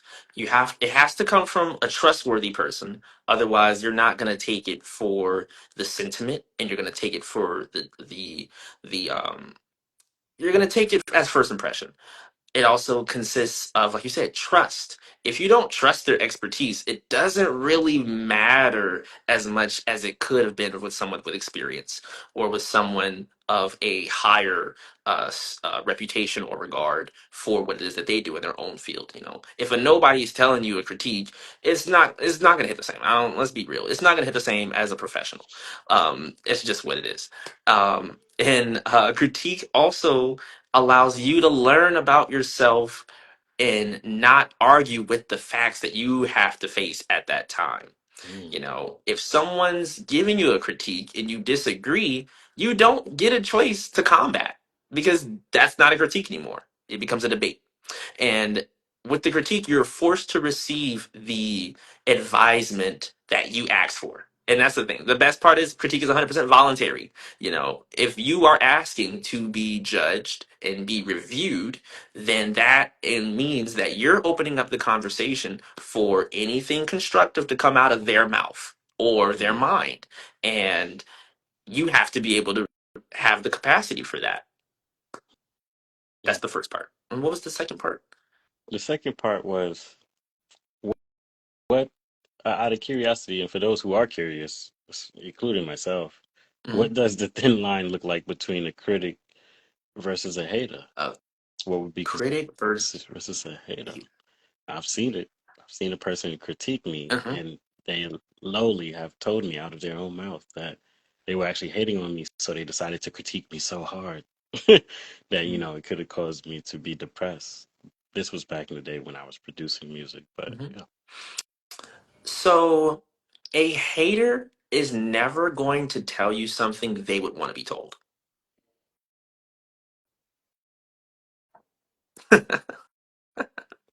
A hater will never tell you something that they would want a space of vulnerability, of sensitivity and openness, and want to receive the same thing they're giving you. That's why a lot of it is projection. A hater is nothing but an upset fan. Mm, Fans get mad all the time. And you see it with the parlays. You didn't take that rebound. Ah, you're a fan. You're a fan of me, but you just didn't like that it didn't go your way. Or you didn't like that it wasn't to your liking. And mm, a critic, a hater also doesn't have a responsibility. So there's also that free willness. Busy people can't be haters. People with purpose can't be haters. They're too motivated to construction. They're too motivated to progression of their contemporaries. A yeah. hater has all the time in the world to tell you the things that they don't want to be told. That's why they're telling you. Mm, hmm, wow. I like your explanation on that. Believe it or not, I actually never really thought about it myself, to be honest. I mean, I just had that one example that I said in the beginning. Hmm. For me, it's either I have very close friends that tell me sound advice, or Hmm. I just run across somebody, but I haven't ran across somebody that has publicly, like in my face, like hated on me necessarily or said something to me crazy, but I've sensed that me and them might not be in alignment, Yeah. or they might, try to message me on Facebook and say something weird every once in a blue moon, but Mhm. that's about it. I still believe I'm doing something right, though. They say if you have no haters, then you're not doing something correct. And I always thought about that, thought that was pretty interesting. But regardless, what is it like to show the world how to appreciate your work by seeing the significance between the lines? I think the best way to answer that would be um, allowing them to see the human side of your artistry and not just the professionality. You know, um, a lot of artists live in this box and realm to the content they produce, the stories that they share, the music that they listen to, all have to encompass this professional image. But that's not even really who you fully are. You are a human with tastes and opinions and hot takes and controversial opinions and also your own set of morals and beliefs and principles. And I think that showing people where you align as a human allows them to have a deeper relationship to your art. If you're a person that stands on black issues, but you don't necessarily make black art, that's not necessarily going to cause too many problems when you have activists in the space or when you have people that are it's almost like a guise. If you're a real person online but professionally you are a artist, they know, or they either it's advantageous either way. If they don't know what you stand for but you have great art, they don't have a judgment. They don't have a bias because all they're presented Mm, with is this professional, POV, the perspective. And the flip side, if you're someone that's publicly black, publicly, justice, publicly participant in a lot of the community things, but you make a lot of art that's kind of for everyone, you also gain the privilege of your buyers and collectors are going to love you for what you stand for. And the work might not be necessarily encompassing of those issues, but they love that. And the people who show up on the reception day, they might not know what you stand for, but now you're buying artwork. And let's say they're anti your message, they still bought the work. So it's like they're contributing to your success even without really knowing what's the driving force and pulsing heart behind these works as well. So Mm, to take it all back, it's mm, important to be yourself while you're constructing and making and being an artist, because we don't know who you are at the reception. We just know what you're showing. That's what we're here for. And if we can follow your career and your personality alongside your art, it just makes it more special to say your name in public. It makes it more special to draw these likenesses, Gil Scott and Jimi Hendrix and Basquiat. They have so many different personalities, but one thing they all share in common, they were a dog in their field. But how do we know that? Because people have learned the stories of what they've went through. They learned the stories of their struggles with addiction and encompassing hatred and critiques that they received and how they collaborate with other artists, and that'll come out as well in your career. So when people can speak highly on your name for who you are outside of the studio, yeah, that's going to look really nice on the resume when you're submitting proposals and grants and other opportunities professionally. mm. I love the way you said that, just being the human that they need to be, not only for the sake of my platform and brand, but also because I feel like people they want to pro project themselves as their just one dimension, right? When a lot of people are multidimensional. And then 100%. because we've been taught in a society a lot of times where, oh, you have to be this one dimension all the time, Mm-hmm. it causes this weird form of suppression within the Mm-hmm. person that leads to other problems, right? But outside Mm-hmm. of this weird form of suppression, when you start to show people that you're dynamic, it throws them for a loop and then they don't know how to deal with you. And I get like for human, luckily, I own what I own and I can lay back and be like, all right, I can still be me regardless because I'm human, right? But Absolutely. when I get on this camera, it's a version of me that's not fully all the way like the extent of myself, just because I don't want to make it also about me. Absolutely. And I want to stay within a certain realm, especially professionalism and the fact that I'm dealing with people on the international scale. But if you meet me out in the street one on one, you'd be like, oh wow, this guy, yeah, like you have you when you met me, I Mm-hmm. was definitely a live wire to a degree and just had a slightly different approach. I just think that there's a time for everything as well, I agree. but still be yourself. I'm still 100%. myself even now while I'm speaking. 100%. So it's just a more focused version of who Absolutely. I am, right? Absolutely. But I do say that to people out there who are in any field. Don't afraid to be yourself. And guess what? If you're being yourself and people can't accept you for it, then you may not need to be in front of those people or be within that field. You might want to think about going and doing something else and being somewhere else. And that's okay. This is life. According to our understanding, we only have one shot of it, so let's make it count, right? Thanks. Regardless, um, I wanted to dive because these questions I actually got from looking at your Facebook and reading some stuff. It was pretty interesting in itself. But what was it like to surpass doubting your own abilities as an artist? What was that like for you? Man, beautiful. It was the breakthrough of all breakthroughs. Mm, Telling myself I can't draw or I cannot paint before I went to college, and having artwork that belongs to collectors is it's like it's like freeing yourself from um your own bondage. We create the spaces in our minds that tell us what we can and can't do. uh mm, sometimes it's systemic, but sometimes it's self-imposed. So it's self-imposed imprisonment to be like, I can't do this, I can't wear that color, or um i can't I can't draw. Let's keep it simple. I can't draw. mm, And it all comes from a lot of different spaces. But for me, it came from a space of telling myself I can't draw because I didn't see people drawing what I drew. The line work that I manipulate and produce frequently and easily, it wasn't seen as art. it was doodle. It was daydreaming. It was downplayed as so many other different things, but it was the whole time it was fine art. It just lacked purpose. And Mm, to tell myself something that I can't do without acknowledging that it takes purpose, it sounds so silly now, but at that time it really caused inability to continue. And maybe if I would have found purpose at that time, I would have been a different person and a different path. But to constantly, year after year, not use sketchbooks and not use pencils and not use these supplies that I had because I was telling myself I can't do this, it's not what I can do, to being the person that does it effortlessly now, mm, it's almost like being a whole other person. mm.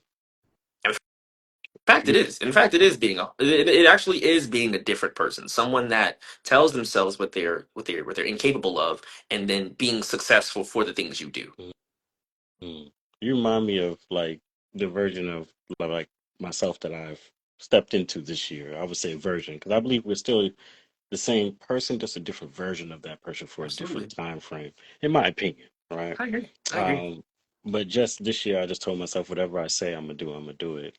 Period. Hmm. I mean, like right now, website design to app design Hmm. plus this, right? So it's just, yeah, I get exactly what you're saying. You know, you gotta speak to yourself and be confident within how you're speaking to yourself and where you want to Hmm. go. And sometimes it takes a while to figure those things out, and that's Truly, okay. You know, truly, we're human, all right? absolutely. So I wanted to say, how did you bring an idea to life that only you can see? That, like, what does that even look like? Like, that's crazy because I feel the same way. There's so many ideas that I think only we can see. Me, Yeah, you, other creatives, and people in the world like yeah, us or not like us, but in a similar situation of wanting to bring things into fruition. yeah. I think it's very interesting when you can see it, and sometimes it's hard to even communicate that. And another thing is, how do you even make that meet the world, right? Right. Like your idea may be so extreme, but the world may not even be ready for it. So how do you even make it digestible, Me. right? It's an interesting thing in itself. Well, the great part about some of the factors of success that have helped me professionally is through my artwork. I've learned, I've done that in two forms, in two mediums: painting and photography. I developed a very strong sense of creating a reality in photography through black and white. So my black and white photography is what I've stood by, stand on. And initially, I was initially respected for my color photography, but it wasn't until I developed the skills and techniques of in applications of black and white photography, I was bringing a world that doesn't exist. We don't live in a black and white world, and so I developed the ways to see the world in grayscale. And I actually can. I can see the gradient and the color grading of dark to light in a monochromatic setting, in a monochromatic lens, in my own eyesight. And so to be able to Mm, see this could be gray, that could be black, that light from the sun could be white, cast a shadow that's black on the gray. Like I saw it. And thankfully, with technology and cameras, I was able to use a lot of film that could convert that this world for me. So instead of shooting on a color film, I would shoot on a black and white or thematic or other different types of films. And so when I got my negatives back and I would get them, submitted to the lab and they would send me back the scans, the digital scans, I would see the black photographs of what I saw in real life. So I could see people, hey, this car is chrome to me. This car is black and white. These buildings and this architecture and these patterns look like this to me. And I think that was the easiest just because people can see photography. But in other things like painting, where they're looking at something I make and they don't really make it out, mm, context. The best part of getting someone on the same page is kind of holding their hand through the process or through the point or through the ethos or agenda of why it exists. You know, if I make a painting today and I just showed it to you, you could have your own impression. But if I told you what influenced it, what's the background, what it was made out of, and why, then it helps you. Oh, okay, I see why you chose raw materials because you're a self-taught artist and you didn't have a lot of the nice materials that a college student or a trust fund kid would have during their first day in art class. You just had what was around you, and all you had were raw materials. So when a piece comes out looking like it's unshaven, sharp, and raggedy or rigid, it's because that reflects your upbringing and you didn't have a polished silver gold spoon standard of living. You had something that was from the ground up, so that's why I use a lot of grounded materials. You know, similarities like that could be an example of like allowing people to follow along without necessarily saying it out in the open.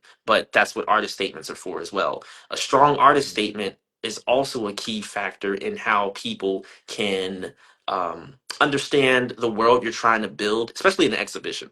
You know, if we walk into a room full of artwork, we don't know what's going on. We'll draw our own conclusions. But the artist statement serves as a guide for this is what we're here to do. This is the purpose. This is the mission that we hope you get out of it. Or this is what we want you to question throughout the show.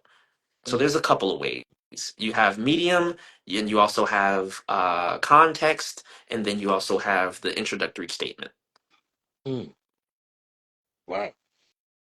Artist statement. That's the first time I've actually heard about that, to be honest with you. I've dabbled and dabbled in the world of art, obviously as a creative, so I've been around, but it's interesting the way you just broke everything down. I think a lot of people can appreciate that, including myself and, you know, the people that we do have in the audience right now. So what I wanted to ask is with the idea that you brought to life, I was looking at it and I was thinking to myself, like, how would he describe this? But what are linear minimal paintings? And how would you describe that idea and its livelihood? I'm glad you asked. Linear minimal paintings are paintings constructed from black acrylic paint, and they don't contain any roundedness at all, edges, curvatures. It's literally a line. And they're paintings that are composed of several different brushstrokes and brush types and pressures and methods and materials. But traditionally, there are just one pressure of paint, application of paint in a certain direction, A to B.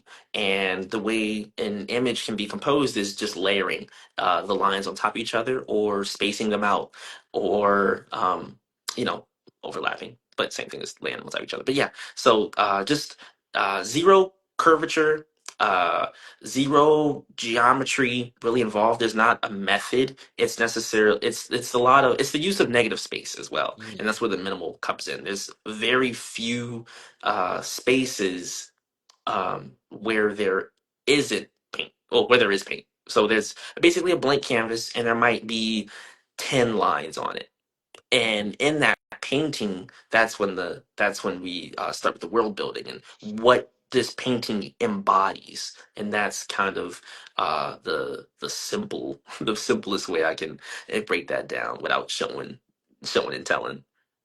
If you would like to show your work, I have no issue with that. Hopefully back there, but I will Oh, I will I'll provide examples in post. yeah, no But problem. yes, yes. Artists like Piet Mondrian would be a great example of what I would call linear minimalism. He is an artist that incorporates a lot of blues and reds and yellows and lines, black lines and white. And some of the pieces that he has are titled like Boogie, and it has nothing. It doesn't look anything like a dance floor or anything like that. But you know, there's a lot of his statements that you can kind of draw. You can, oh, okay, I see it in that. You know, and the advantage I have with minimalism is saying very little with volume. Interesting. And what does saying a little what is saying a little with volume? Mhm. How would you describe that in a way that I think a person can understand? Yeah. You know? So saying very little with volume is making a statement without telling you what the statement is per se. So it's almost like making a strong first impression, and the rest is up to you to how you want to navigate that. If you want to question further, if you want to take it for what you've seen it. A good example would be um, a sculpture titled I Am Here, right? And then you could think, is the piece talking to me? Is it telling me that I am here? Or is it asking me, am I here? Or is the piece telling me that it's there? You know, there is what's the relationship between me and this? But a simple statement is I am, three words, I am here. Is it me that's here, or is it the piece that's here? Or Mm-hmm. is the reception the I and me is the here? So there's like it's almost like a open-minded conversation without asking you to participate. The conversation is happening regardless because you're there already. You're looking at my painting. You're looking at the lines that were constructed through minimality. So are you going to ask and wonder what these lines are about? Are you going to wonder why the materials are there? Are you going to ask questions? Or are you just going to say, that's a piece with lines on it? Mm-hmm. And the deeper you go, and those questions start to get a little self-reflective. How long will I stay here to see this? You know, what are other people getting from this? You know, and so that's another one of it's mainly derived from a critique I received in college from a professor of mine, and she said, Nicholas, it feels like your work is almost aware that it's being viewed by others. She's like, you have a lot of fourth dimensional elements in your pieces where it's interacting with people without directly speaking to them. And it's asking the audience questions of engagement. Mm-hmm. Interesting. I'm actually at a loss for words. That was a really interesting explanation. Wow.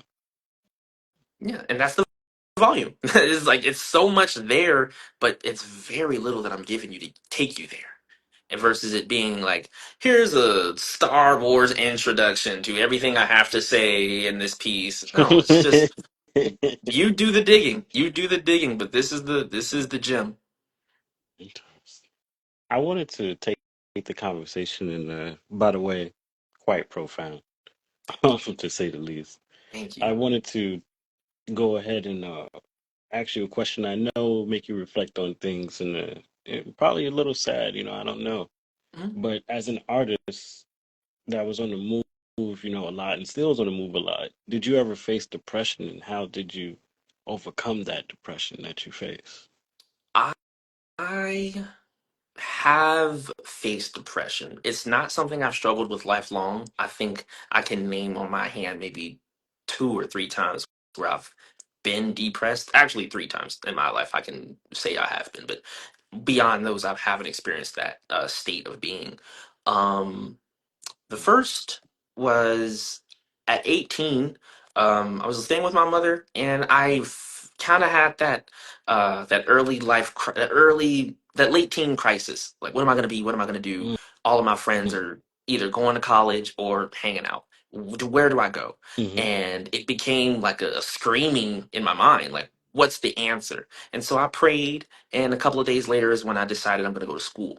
And so after finding education, which was ended up being life saving because I ended up becoming quite acclimated to some vices, it was the saving Mm-hmm. grace for a lot of the things that I didn't want to be a part of. But I had too much time, so it didn't make sense to not do those things. Mm-hmm. But when I got into different scenes and spaces of people in college and on campus and professors, it created an enthusiasm about learning and an enthusiasm about education to where those things that I alternatively could have been doing with those people became a waste of time, became detrimental to the future that I saw for myself at that time. The second instance of depression happened after I graduated. I was spending time with some family, sleeping on the couch, and I overheard them saying, "Oh, he's lazy." And I had an overnight job, so I would get off in the morning. So they would be asleep, and then when they would wake up, I'd be asleep because I just got off work. Mm-hmm. And they were like, "He's lazy," and I was like, "Man, the work that I do is being seen as unaccomplished." And so it created this weird psychology in my head of like, does everyone see me as someone sleeping during the day when I'm making a killing and earning things in the dark? And so it Mm, kind of turned up in my mind a little bit. And the fact that it was family probably hurt a little more than anything because, you want to be respected for the hard work that you do put in. And when it goes unrecognized and misinterpreted, you know, and again, it happened when they thought I was asleep. So I heard them, and I can't wake up and be mad. Like, no, it's just kind of like I played along, and I'm just like, okay, well, dang, like I give everything I can before the sun comes up. I rest, mm, at this time, and so it that was another portion. And then this last time was through a brief short time of homelessness, and I was lodging at a friend's place, and that's where I made my solo show. And so through that depression, it was, I could return to the vices, or I could construct pieces that during the holiday, Thanksgiving, where I would usually be with family or usually be with someone else's family, and I turned that desire to return back to that person I was to making pieces about how I was feeling. And it mm, was scary because I've never been that vulnerable in my work before. But to see the show go on, to see the pieces make it into a show, and then the show goes on and people acquire the works from that show, from me being that low, it it that's I won't say that's the reason why I don't have depression because I don't really know why I don't suffer from that, but mm, it made it incredibly hard to be sad after seeing the success of me applying my low emotional state mm, constructively. Like I could have done what I was going to do, but the fact that I decided I'm going to try to be productive with these emotions that I don't want to possess, put it in my paintings, exhibit it, people want to collect it for themselves in their homes, and it be released. It mm, was like mm, it was the most enlightening moment for a very long time. mm. I also wanted to say something about depression and how one can't feel depression too much. I've been in and out of depression. Hmm. Uh, I've just been Yeah, through a lot. But regardless, what I will say is transmutation has helped me a ton. Taking what I'm feeling and like you said, like you sat there and put out those art pieces, then just basically a descriptor of how you felt at the right. time.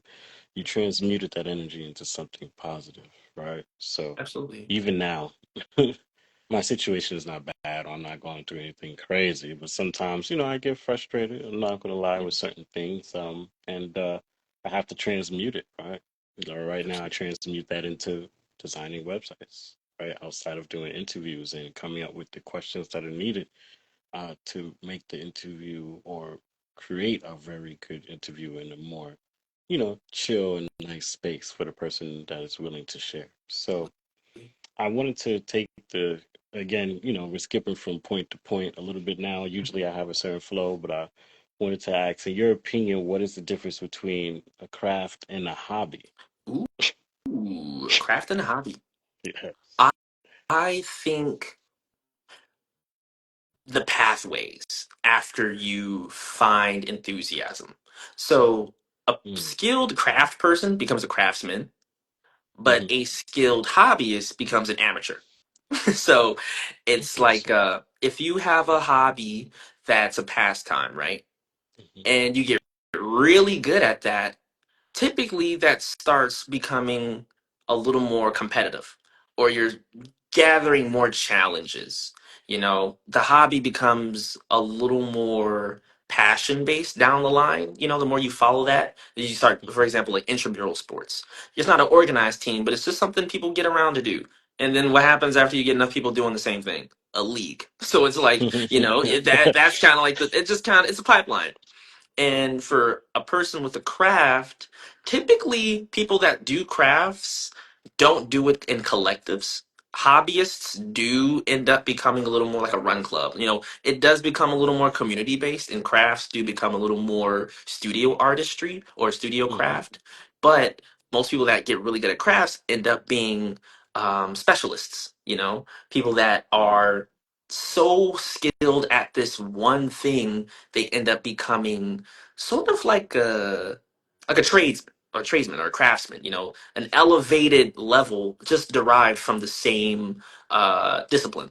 But a hobbyist Mm. is someone that typically evolves into either someone that is a amateur, or someone that is how do I say, professionally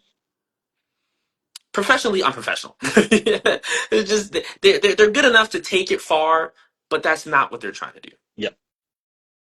Also, what I want to speak about was, and you can tell me if you agree or disagree with this, or maybe not disagree or agree, a different perspective, right? You have a different perspective on it. But, and how do you feel about hobbies that die? Do you know what the death of a hobby is? A death of a hobby. I have an Hmm. idea, but what Yeah. I guess my idea of a death of a hobby would be like video gaming. Like for me, like I grew up on video games, been gaming since I came out my mom's.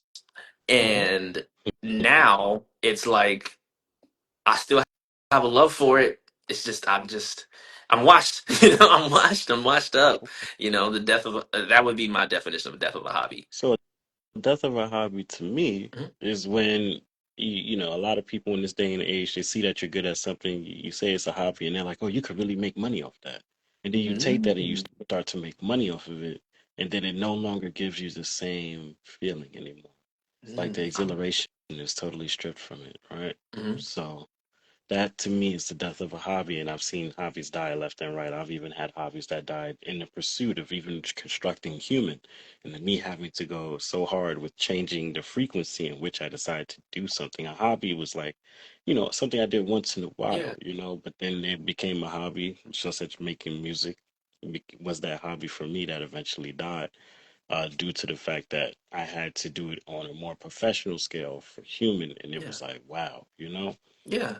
So I just wanted to kind of touch on that. For those who will be watching this interview, who watching this interview now, if you do have a hobby, try your best to preserve that. Not everything is meant for you to make money off of, I feel like, True. and it's okay, right? You don't have to make money off of every last thing.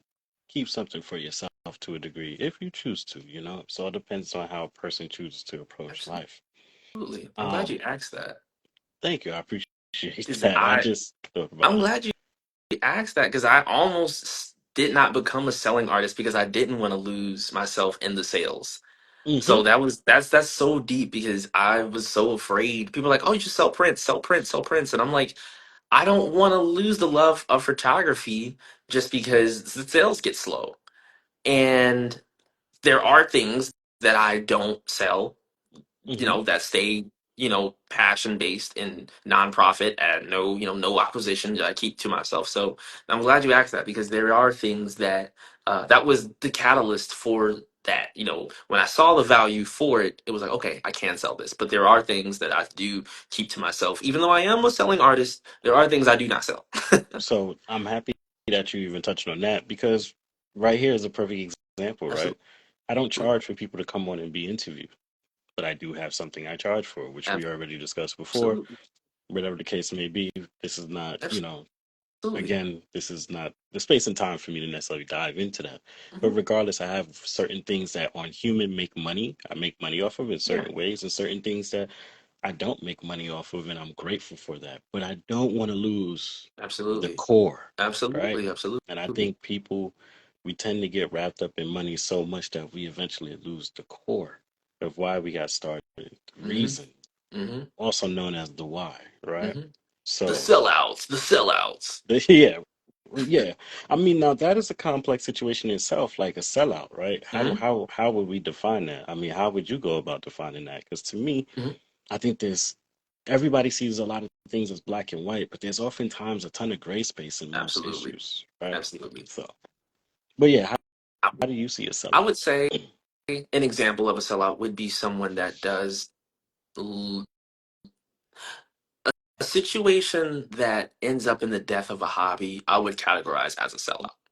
As Mm, someone who earned and developed a love for something enough to participate in it frequently, to be driven now only by the uh, compensation would be selling out. Because not only are you Mm, selling out of the passion, you're selling out of the purpose. mm, And the, mm. Yeah, purpose derailment, right? is that's a your sellout to me. catchphrase, right? To me, that's a sellout. That's a category. That's a subcategory of sellout when you sell the purpose. Like hip hop, the story of hip hop, right? It's crazy, I man. didn't Again, say it's it, but that's something the I'm not facts. going. That's Yeah, the it is. facts. It is. I'm not afraid to say it as a fellow, person that was a lyricist. Like I had to understand the history, right? Like I said, giving homage, paying homage to Mhm. those who came before me with that is a part associated with paying homage is the aspect of you knowing the history of what Mhm. is even you're paying homage to that this Absolutely. person is associated to, right? And it was heartbreaking the amount of things that I found out um over the years, not just now. I figured this out since I was almost young. Right. Some people that I really looked up to, unfortunately, are not exactly who they say they are, but that's a different conversation for a different day. What I will say is, have you ever heard, and now we're on some kind of free flow more topics, but I want to ask in the midst of this, have you ever heard of the equation for creativity?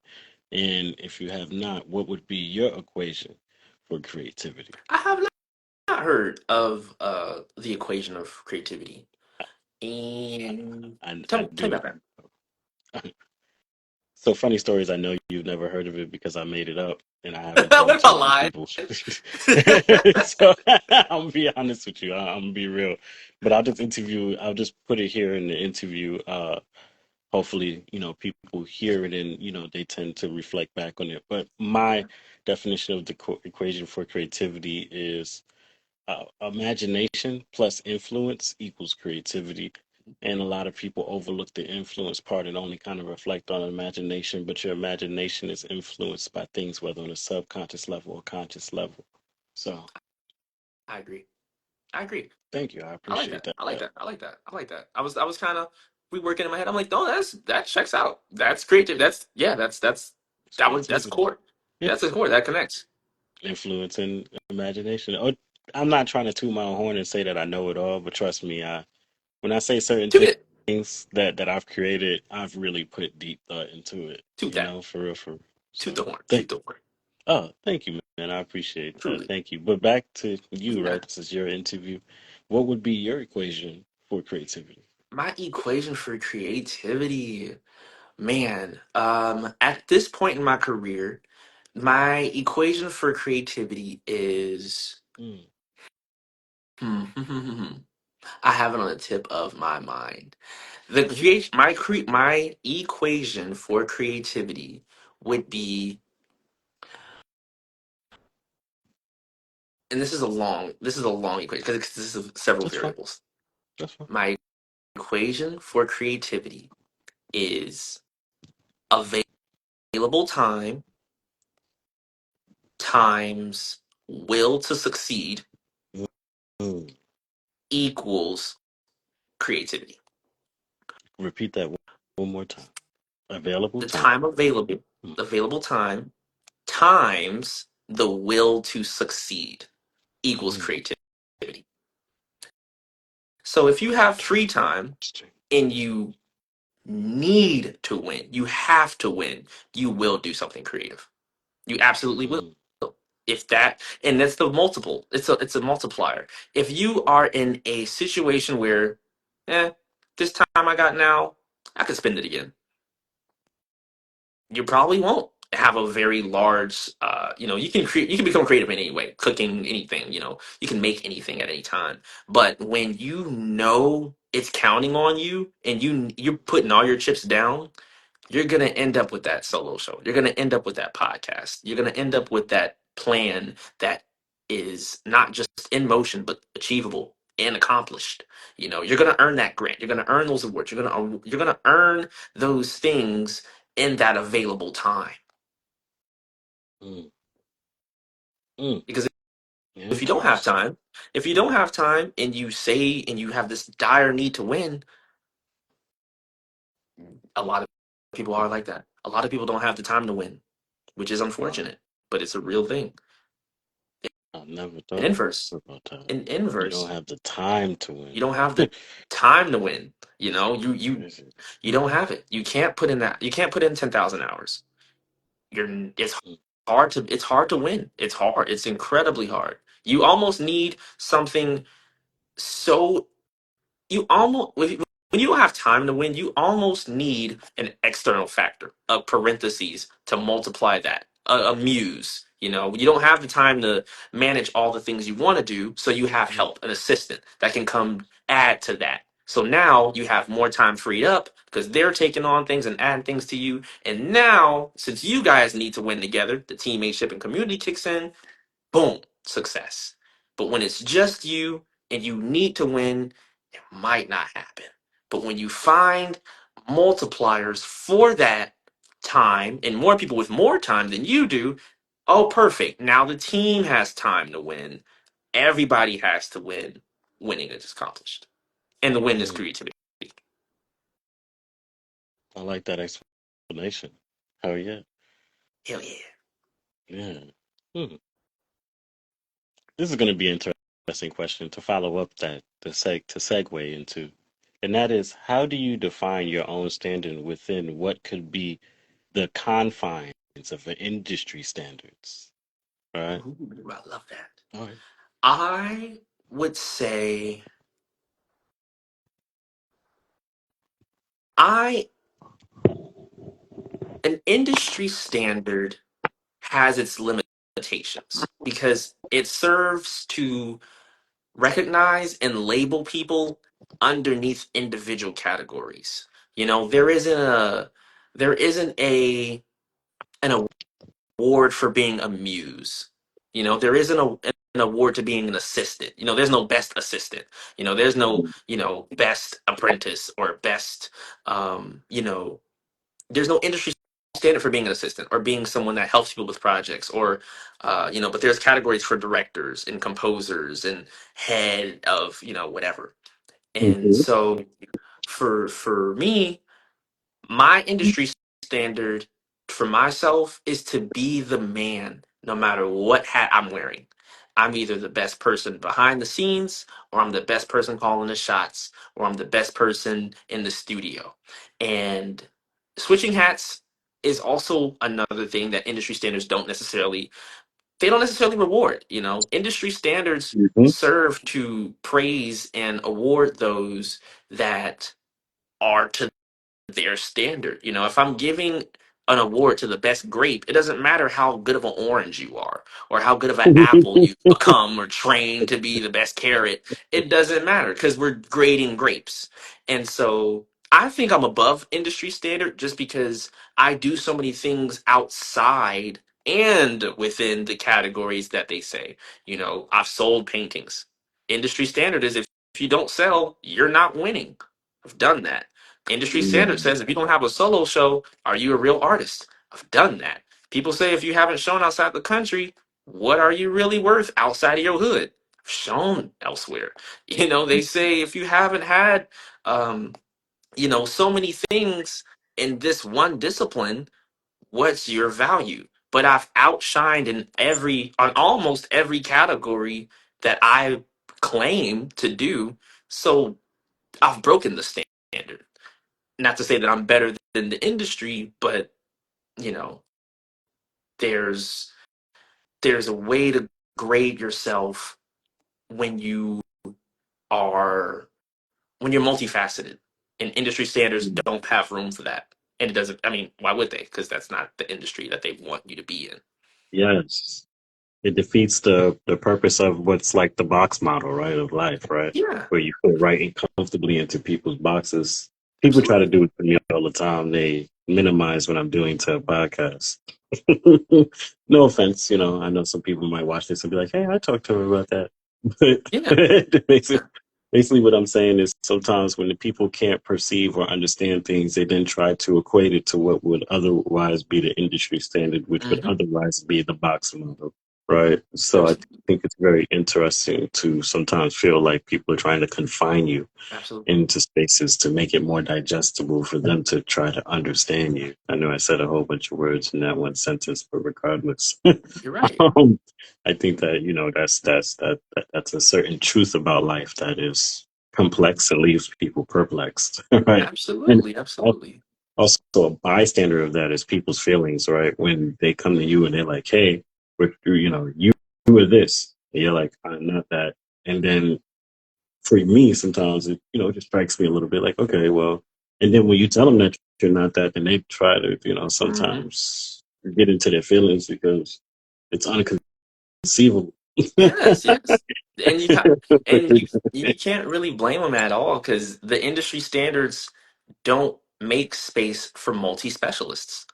It doesn't make sense. The standard isn't to be a multi-specialist. The Yeah, standard is to be a specialist. So when you're like, doing things, yeah, so when you're doing things beyond the standard, that's when you become exceptional. That's when you become excellent. That's when you become inconceivable, incomparable, because it's like, oh, you're like these three different people because you embody them in every way that you do the thing you do. And it's not to say that you're in the same league, it's just cut from the same cloth, but yours is one of one. mm, I used to take mm, mm, mm, offense. I used to take offense to people being like, hey, do you do this? And it's like, I do a lot more. But that's not what you're asking me for. So I'm just wasting everybody's time. So but what I've had to do now is realize the standards that I am being graded on and measured on within the industry, I'm kicking ass. So I could, industry standard to me at this point is what do you how little of me do you need at this point? mm, I can offer so much and then some in the storage unit next door. How little do you need to be satisfied? Because the last thing I want to do is overcompensate or be overqualified for a contribution that I'm not needed for. If that's not my role, I don't want mm, to take the whole thing. mm. But if you need that, I got more. Right. Exactly. I mean, for me, I just show a small fragment of my hand, and if you need some more stuff, I try my best to make things happen. That's what innovation is about. And outside of me grounding myself as a hyper creative, I'm right next door to that, or in the same exact line or frame of that Yeah. is innovation. So it's like I said before, it's pretty interesting to see how people try to conceive things and perceive things and watch them try to deal with the fact that you are multifaceted Hmm. and that you can't be boxed in. It's Hmm. interesting. How does it feel, back to your artwork, though, how does it feel to win an award for your work? How did you go about not letting your accomplishments get to your head? Man, beautiful question. Thank I felt so blessed for being selected because the criteria that they wanted were five supplementary works, references, and my artist bio. And as someone applying for a competition, your artist bio is a needle in a haystack. If they care enough, to me, if they care and if it touches them, great. But it's about being selected above all. So whatever you have to write to get that, may the odds be in your favor. But I wrote something very, professional. I studied this. My references were from industry professionals, which I definitely say was a factor of selecting someone like me because I'm highly regarded by people who are highly regarded. So, the people I look up to, I'm the homie to them. I'm not a young guy figuring it out. No, I'm someone that's got that. He just needs people to know he's like that. So that you. cosign from people that are so, such a mobile in downtown Dallas, it created such a honor to have them say, yes, I will write a reference for you, and two, be happy for it. Like, yeah, I got you, no problem. Mm, So that was another thing. And then the final part that almost brought like tears to my soul. A little, it did. I cried a little bit, happy tears. The part that touched me the most is, remember earlier when I was saying those things that I told myself I couldn't do, couldn't draw, couldn't paint. That's what I submitted. The supplementary works I put on the grant as to be, as a candidate to be selected for this grant, this award, and for them to award me the to be awarded that for the same source of creativity I told myself I could not do. Mm, Oh my gosh. Like, there is nothing in this world that anyone can tell me. I can't even tell me I can't do it. Like, forget the outside chitter chatter. My own mind eliminates all types of forms of double thought, hesitation, insecurity, imposter. It all got alleviated because the same things I said, the same methods of creation and creativity that I said I can't do, I'm not able to do, I'm not capable of, a panel of jurors shows me, and I'm one out of six artists throughout the entire DFW. So the chances of me being selected for something I was so unconfident for, mm, impossible odds. Improbable odds. Not impossible, but improbable odds. They weren't in my favor. I was a man who had a lot of pull on his name, sturdy background, and some art that looked minimal. And mm, I made the cut. And so that gave me so much confidence. It gave me so much confidence and certainty about my purpose in my artwork, because although I believed in it, I don't know if you get it. I don't know if the jurors who are seeing people who make immersive works and really extravagant and elegant, colorful things. One of the pieces I have was made on a sheet of paper, probably about this big, but yeah, well, just that big, and it was one of those moments where everything I said I couldn't do was a lie. I lied to myself. I've been lying to myself since a child. And this adult man that I grew up into and stood on and stood by told my younger self, watch this. mm, And I won. And I flipping won. There wasn't anything after that moment. And just a little more, I invited my mom and my sister to the reception, and that was the first like reception I had them both attend. And for them to see me behind the podium speaking as someone who didn't believe in myself when they were giving me these materials, to 20 years later, 19, 20 years later, being the man behind the podium speaking on "thank you all for coming tonight," was like, man. Crazy story. At the end of the reception, I had a girl bum rest the stage. I'm trying to get off the stage and hug my mom and my family and my sis. A girl bum rested the stage. "Nick, can I get your autograph?" And my mom and sis like, "We didn't know you had a pull like that." I'm like, "I didn't know I had pull like that. What do you mean?" Like, I'm shocked that people are happy to see the things that I told myself I couldn't do, let alone me getting it done in the first place. And so mm, to be raised in a family that didn't really contribute to my creativity, didn't really foster it, didn't really question it too much, to mm, years down the line being that guy like, "Hey, come check me out. Today's the day I'm getting my award for the thing I never showed you I could really get down like that. I told myself I couldn't do." It was the most emotional victory mm. yet. Oh man, I just wanted to say, follow up with that. You remind me of when I threw an event in Orlando. I threw the greatest event I ever threw in my life. It was called Incandescence the Nightwalker Festival. It was a glow in the dark festival that put me on NPR. My adopted parents came after we had broken apart. Um, we was in the process of healing the relationship. I was in the process of forgiving them, and it was so impactful. I cried. Crazy. It was a good time.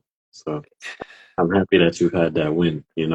It feels great to be able to share that with other people who, not that they didn't have faith in you, but they just don't understand. Right. Sometimes, and it takes Right. a while for them to understand. Absolutely. So very much. Please let us know what your experience.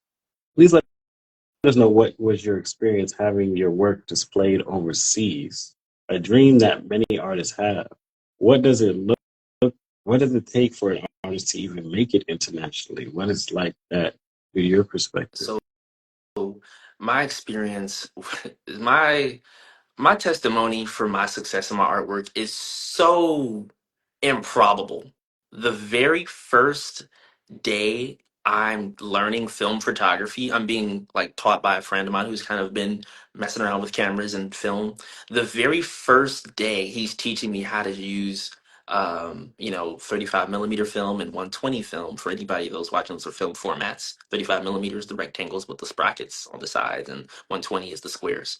Um, that very first day I'm learning photography, he ends up taking a photograph of me. And as the muse of this photograph, it's a double exposure, and that's basically a photo taken throughout another photo. So there's two versions of me standing side by side, but it's one image, and it's on film. So it's just the use of opening the shutter twice. In the camera, the shutter opens once, what's captured is the photo. Open it again, you get two photos on the same negative. And Mm, so the very first day I'm learning film photography was the same day I ended up going international, like 2 years later. And I just used that because the theme of the show was like abstract photography. So I just submitted that and it got accepted. I paid for that as well and all that stuff. But I'll say it takes guts to apply internationally because you have to have the confidence to go, not only am I cold enough to be selected out of my country, I'm cold enough to come to your hood and beat you. Like that takes a lot. That takes some cojones to be like, yo, not only do I believe in myself here, I believe in me in your land. That is already crazy. And then to take it even higher and pay that USD, you might not even win, but you're betting on yourself at that point. You're mm, betting on the people. This is how serious I take art now. You have to be so confident you're gonna bet against another country's artist on you. Like that's the odds. Either mm, I win with this money or I win with this cash because I'm not applying to lose. So mm, I'm coming to your country and being in your art show. And all the artists that's over there, y'all gonna have to decide who's left after me. And mm, that was the attitude. That's what I'm saying. That's how I'm coming at this art game now. Like you can call it what you like, but I'm calling it success. That's what I'm having to call it now. And so being awarded that show in Rome, mm, it was it was incredible. Unfortunately, I wasn't able to go, but to have they sent me photographs of like how the reception went and all that stuff. So to have that confidence and then to hit my guy up like, bro, we got in. He's like, what? And I'm like, and he didn't put bread on it. So it's kind of like, bro, I'm the one. I'm not only the muse, but I'm also the one that's like, no, we got to put this on there. We got to go. We got to put it on the map. mm. That was even that was before my first solo exhibition. Well, at the time that was taken, it was before my solo exhibition. So all that stuff in my art career, I'm starting to get into group shows and things like that. And then I find this international call, and I'm like, early in my career, I'm like, I bet on me, one.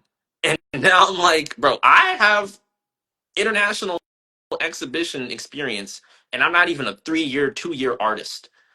I'm out the Wow.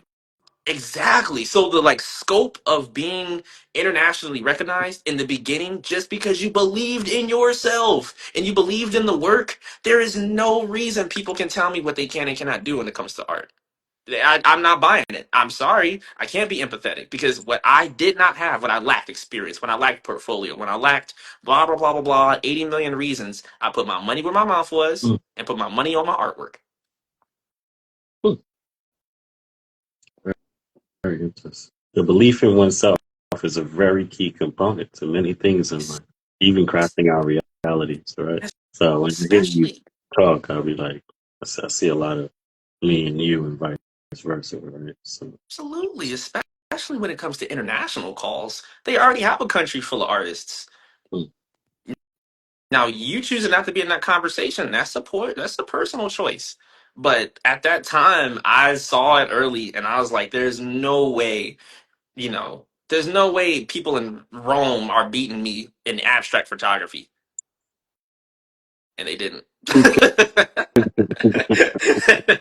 They didn't. They didn't. They didn't. That is funny. And out of all these accomplishments, man, I just got to give you a hand clap. You did great. Thank You you. know what I'm saying? Yes, indeed.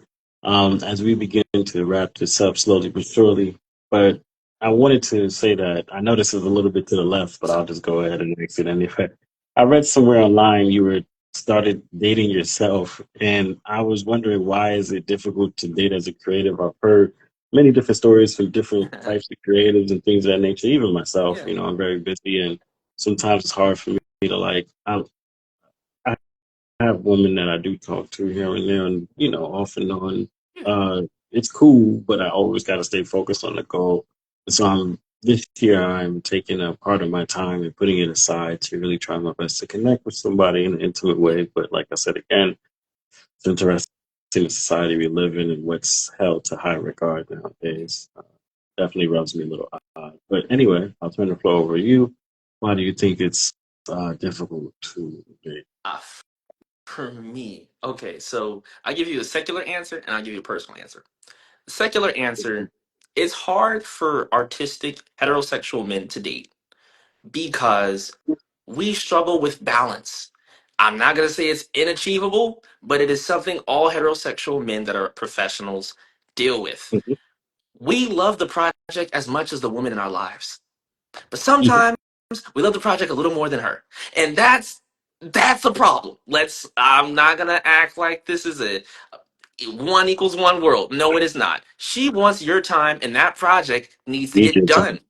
Yeah. And Yeah. so, what do you do as that man? You sacrifice.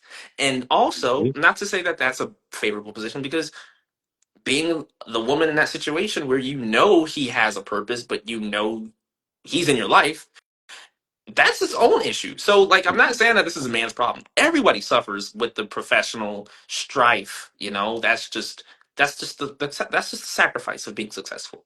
But back to mhm, the man, we as men struggle with dating because we have a hard time prioritizing evenly, and sometimes mhm, one thing has to be first. mhm, Bottom line, we love, we care, we attend, we try to share us as much as we can, but sometimes two things can't be first. Me mhm, personally, that's just some real shit. Me personally, I struggle with dating. I struggle with dating because I'm trying my best now. I'm aging a little more, so it's coming to me. The wisdom wheels are turning. But I've had a historical time of pushing my partners toward this excellent standard I have for myself. And she loves me. She doesn't love being what I am. That's the problem. I want her to mhm, be where I am. I want her to be with me as I go to where I'm going. I want her to become the artist I dream us to become. But mhm, she, but sometimes I find myself disliking some of the time spent. Like I said, available time times the willingness to succeed equals creativity. When you're not being productive because you don't have the willingness to be the artist I am, I can't look at you like the way I want to because I'm mhm, fantasizing of you being just as passionate, just as devoted, just as locked in as I am, and that's not fair. I've thought enough about this to understand that isn't fair. She didn't ask to be pushed to a standard of professionality. She's not with me to be trained and Piccolo and Gohan up to this master senior level artist. That's not why she's in this with me. And it's hard for me to acknowledge that at times because when I'm in my creative zone, there is no calling you. There is no putting my priorities behind the woman that I want to be with. And I mhm. haven't achieved that balance of finding someone understanding, but someone that's also supportive throughout that understanding. Like Yeah. Same. there's so there's conflict there, and well, I won't say conflict with me, but it's conflict of interest. I can't divide things that are coming undividedly, and art is to me art is the most important thing in my life, And it's not fair for me to get with someone and make them feel unimportant. Even if they are, even if they are unimportant, it's not fair for me to make them feel that way. That's on me. I got to do something different to make sure that you know I love you as much as this blank canvas. You just not going to get my attention right now. But I haven't navigated that. I haven't figured that out yet. So if someone's if someone's compassionate enough to walk with me through this understanding and walk me through these applications, that's different. But as of right now, uh, I can't afford someone else's happiness to be the reason why my success isn't coming. This is a that's this is I just want to say to follow up with you, to dive a little deeper. It's funny how I return back. Um, so for me, it's like purpose, right? Like I'm living within my purpose, and like again, I can't afford to be derailed because my purpose is not only dealing with me as a singular entity. I'm dealing with people around the world on a global scale and trying to also impact them in a very positive way. And that takes a lot of energy, time, and communication. And then another thing is, one lady was like, "Hey, in order for someone to date you, they have to be really secure because you talk to so many people around the world. It's pretty crazy. Like, and you talk to a lot of good-looking women at that too." So if she's going to date you, she's going to have to know that you're really with her. And so that's another thing. But then above all, it's mental fortitude. Because the game I'm in or whatever I'm in, it's very serious. Hmm. People don't really see the public side of what I do. They don't see the private side. And I've Right. already almost had moments where people tried to infiltrate certain things that I was doing. And I told somebody the other day that it's mental fortitude doesn't mean that she's not out there. But a lot of women I see, unfortunately, for me, have they don't retain the mental fortitude that I think it would take for you to date me and some of the complexities that we may have to face Right. together. I understand. I've seen a lot of betrayal people, and not to say that's going to be my story, but Right. even I've been betrayed several times, and I was like, wow, this is, so it's just trust what people choose to do. And as far as drive goes, drive, you can still be your own person. You can chill. I just want you to have an understanding that I'm going to have to do certain things. You know what I'm saying? Hmm. In my own personal life that I don't expect you to necessarily do. And one last thing I will say is sometimes I have the halo effect because I've suffered from perfectionism in business. Sometimes that bleeds over into how I perceive relationships. I agree. And I think a lot of things at a high level, and I'm expecting you to kind of operate on a similar level, right? So, yeah. 100%. I think that's my number one. The halo effect. 100%. I didn't. I haven't lived this long to be okay with mediocre. I despise it. It's unattractive, uninspiring. It's kind of draining. And if I'm starting a family, which I want, if I'm putting my seed out into the world, it has to come from a fruitful tree and not just values, but artistic success. I want to co-design lifelong. I want a family where me, my wife, and my children are collaborating on a design for a bathtub. Like that's just the life I see for myself. That's what's We're up. collaborating on the fish tank or something. I don't care. That's what's up.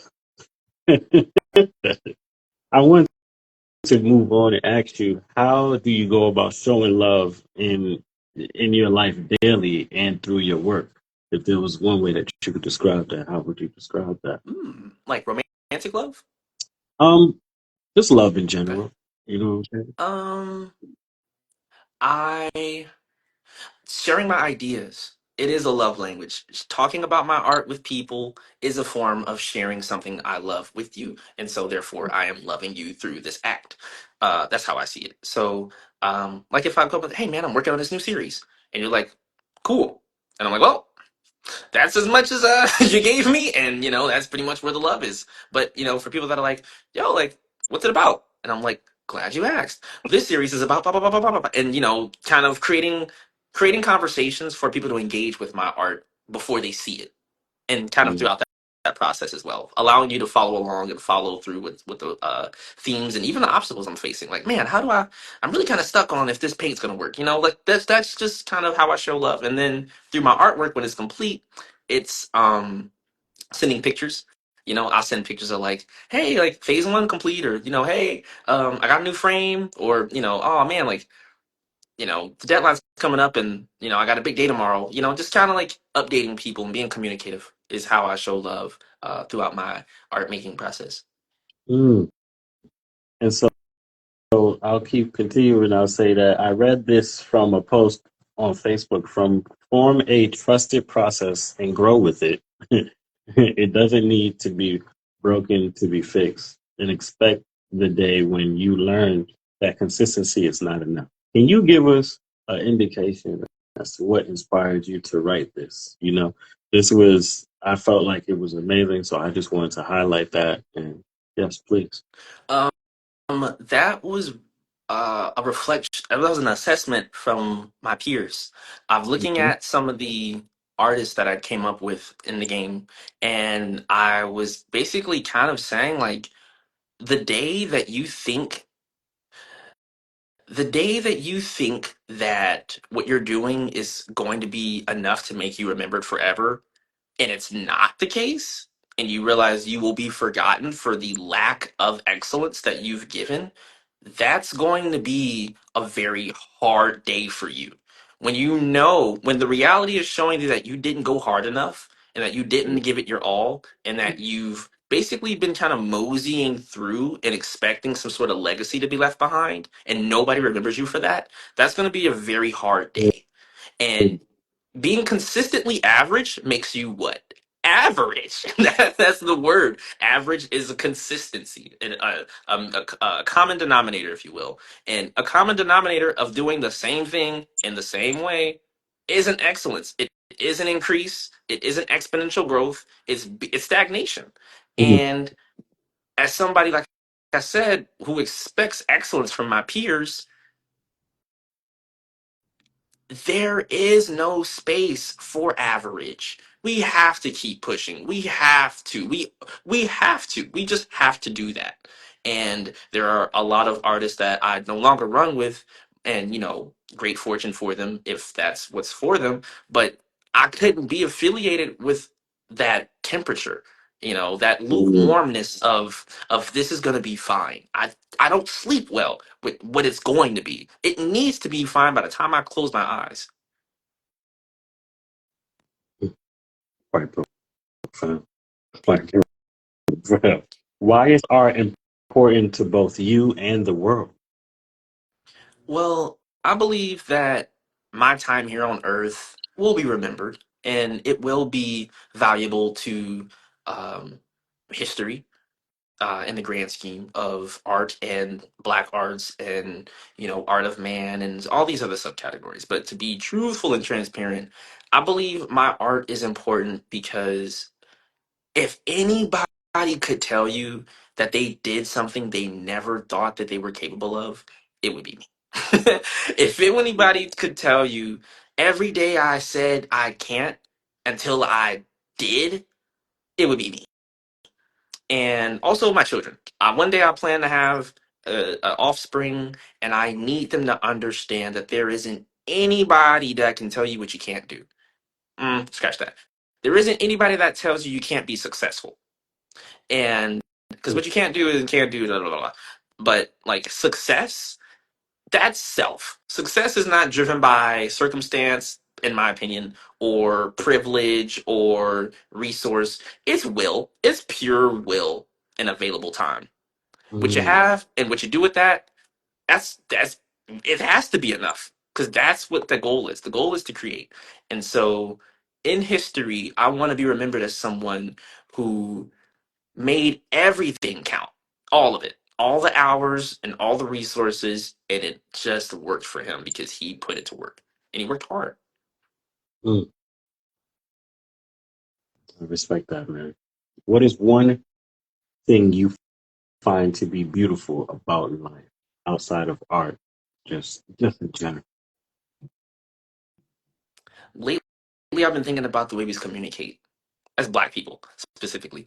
There are so many ways Black men who don't know each other say hello, And it's so fascinating to see it, and even in real time, to just be in a grocery store, in the gallery, or anywhere else, and just kind of be like, what's up. The up nod is like, yo, I'm cool with you, we're cool. Nod down is, yo, keep it moving, I'm gonna keep it moving. When you get a little acclimated, you get the dap. You get a little more acclimated, the dap and the snap. You get more acclimated, dap, snap, pull it in. You get more Yeah. acclimated, might be a hug, an embrace. Might then you go kick it. It's just like those even black women. It's like a hi, hi, or oh, you're so pretty. Oh, you're so pretty too. And then next time it's like ah, and it's like just the way black people introduce ourselves, and start and develop friendships in a healthy way. That's one of the most beautiful things I've started to pay more attention to, because it really sets the tone for that friendship. If you're a nice, warm, and inviting person, typically it's because your life is stable. You are a sane person, and you have a drama free life to where you can maintain a friendship long term. But if you're someone that's kind of off putting, I don't want to have to grow to love you. I'd rather not. I'd rather not. I'd rather not. That was funny. That was real. That was wow. That was yeah. I don't want to have to grow to love you. That was No, funny. I don't. I don't. I want to love you when I meet you. I don't want to have to. I don't want you to grow on me, because then I gotta grow Good. out of you. No, I don't want that. And here we are, my man. What is this? Is considerably the last question and I ask this in every interview, but of course it is protocol and outside of protocol is standard. What does being human mean to you? Man, being human, big question. I want to give it a thoughtful answer. No Be, problem. Take your time.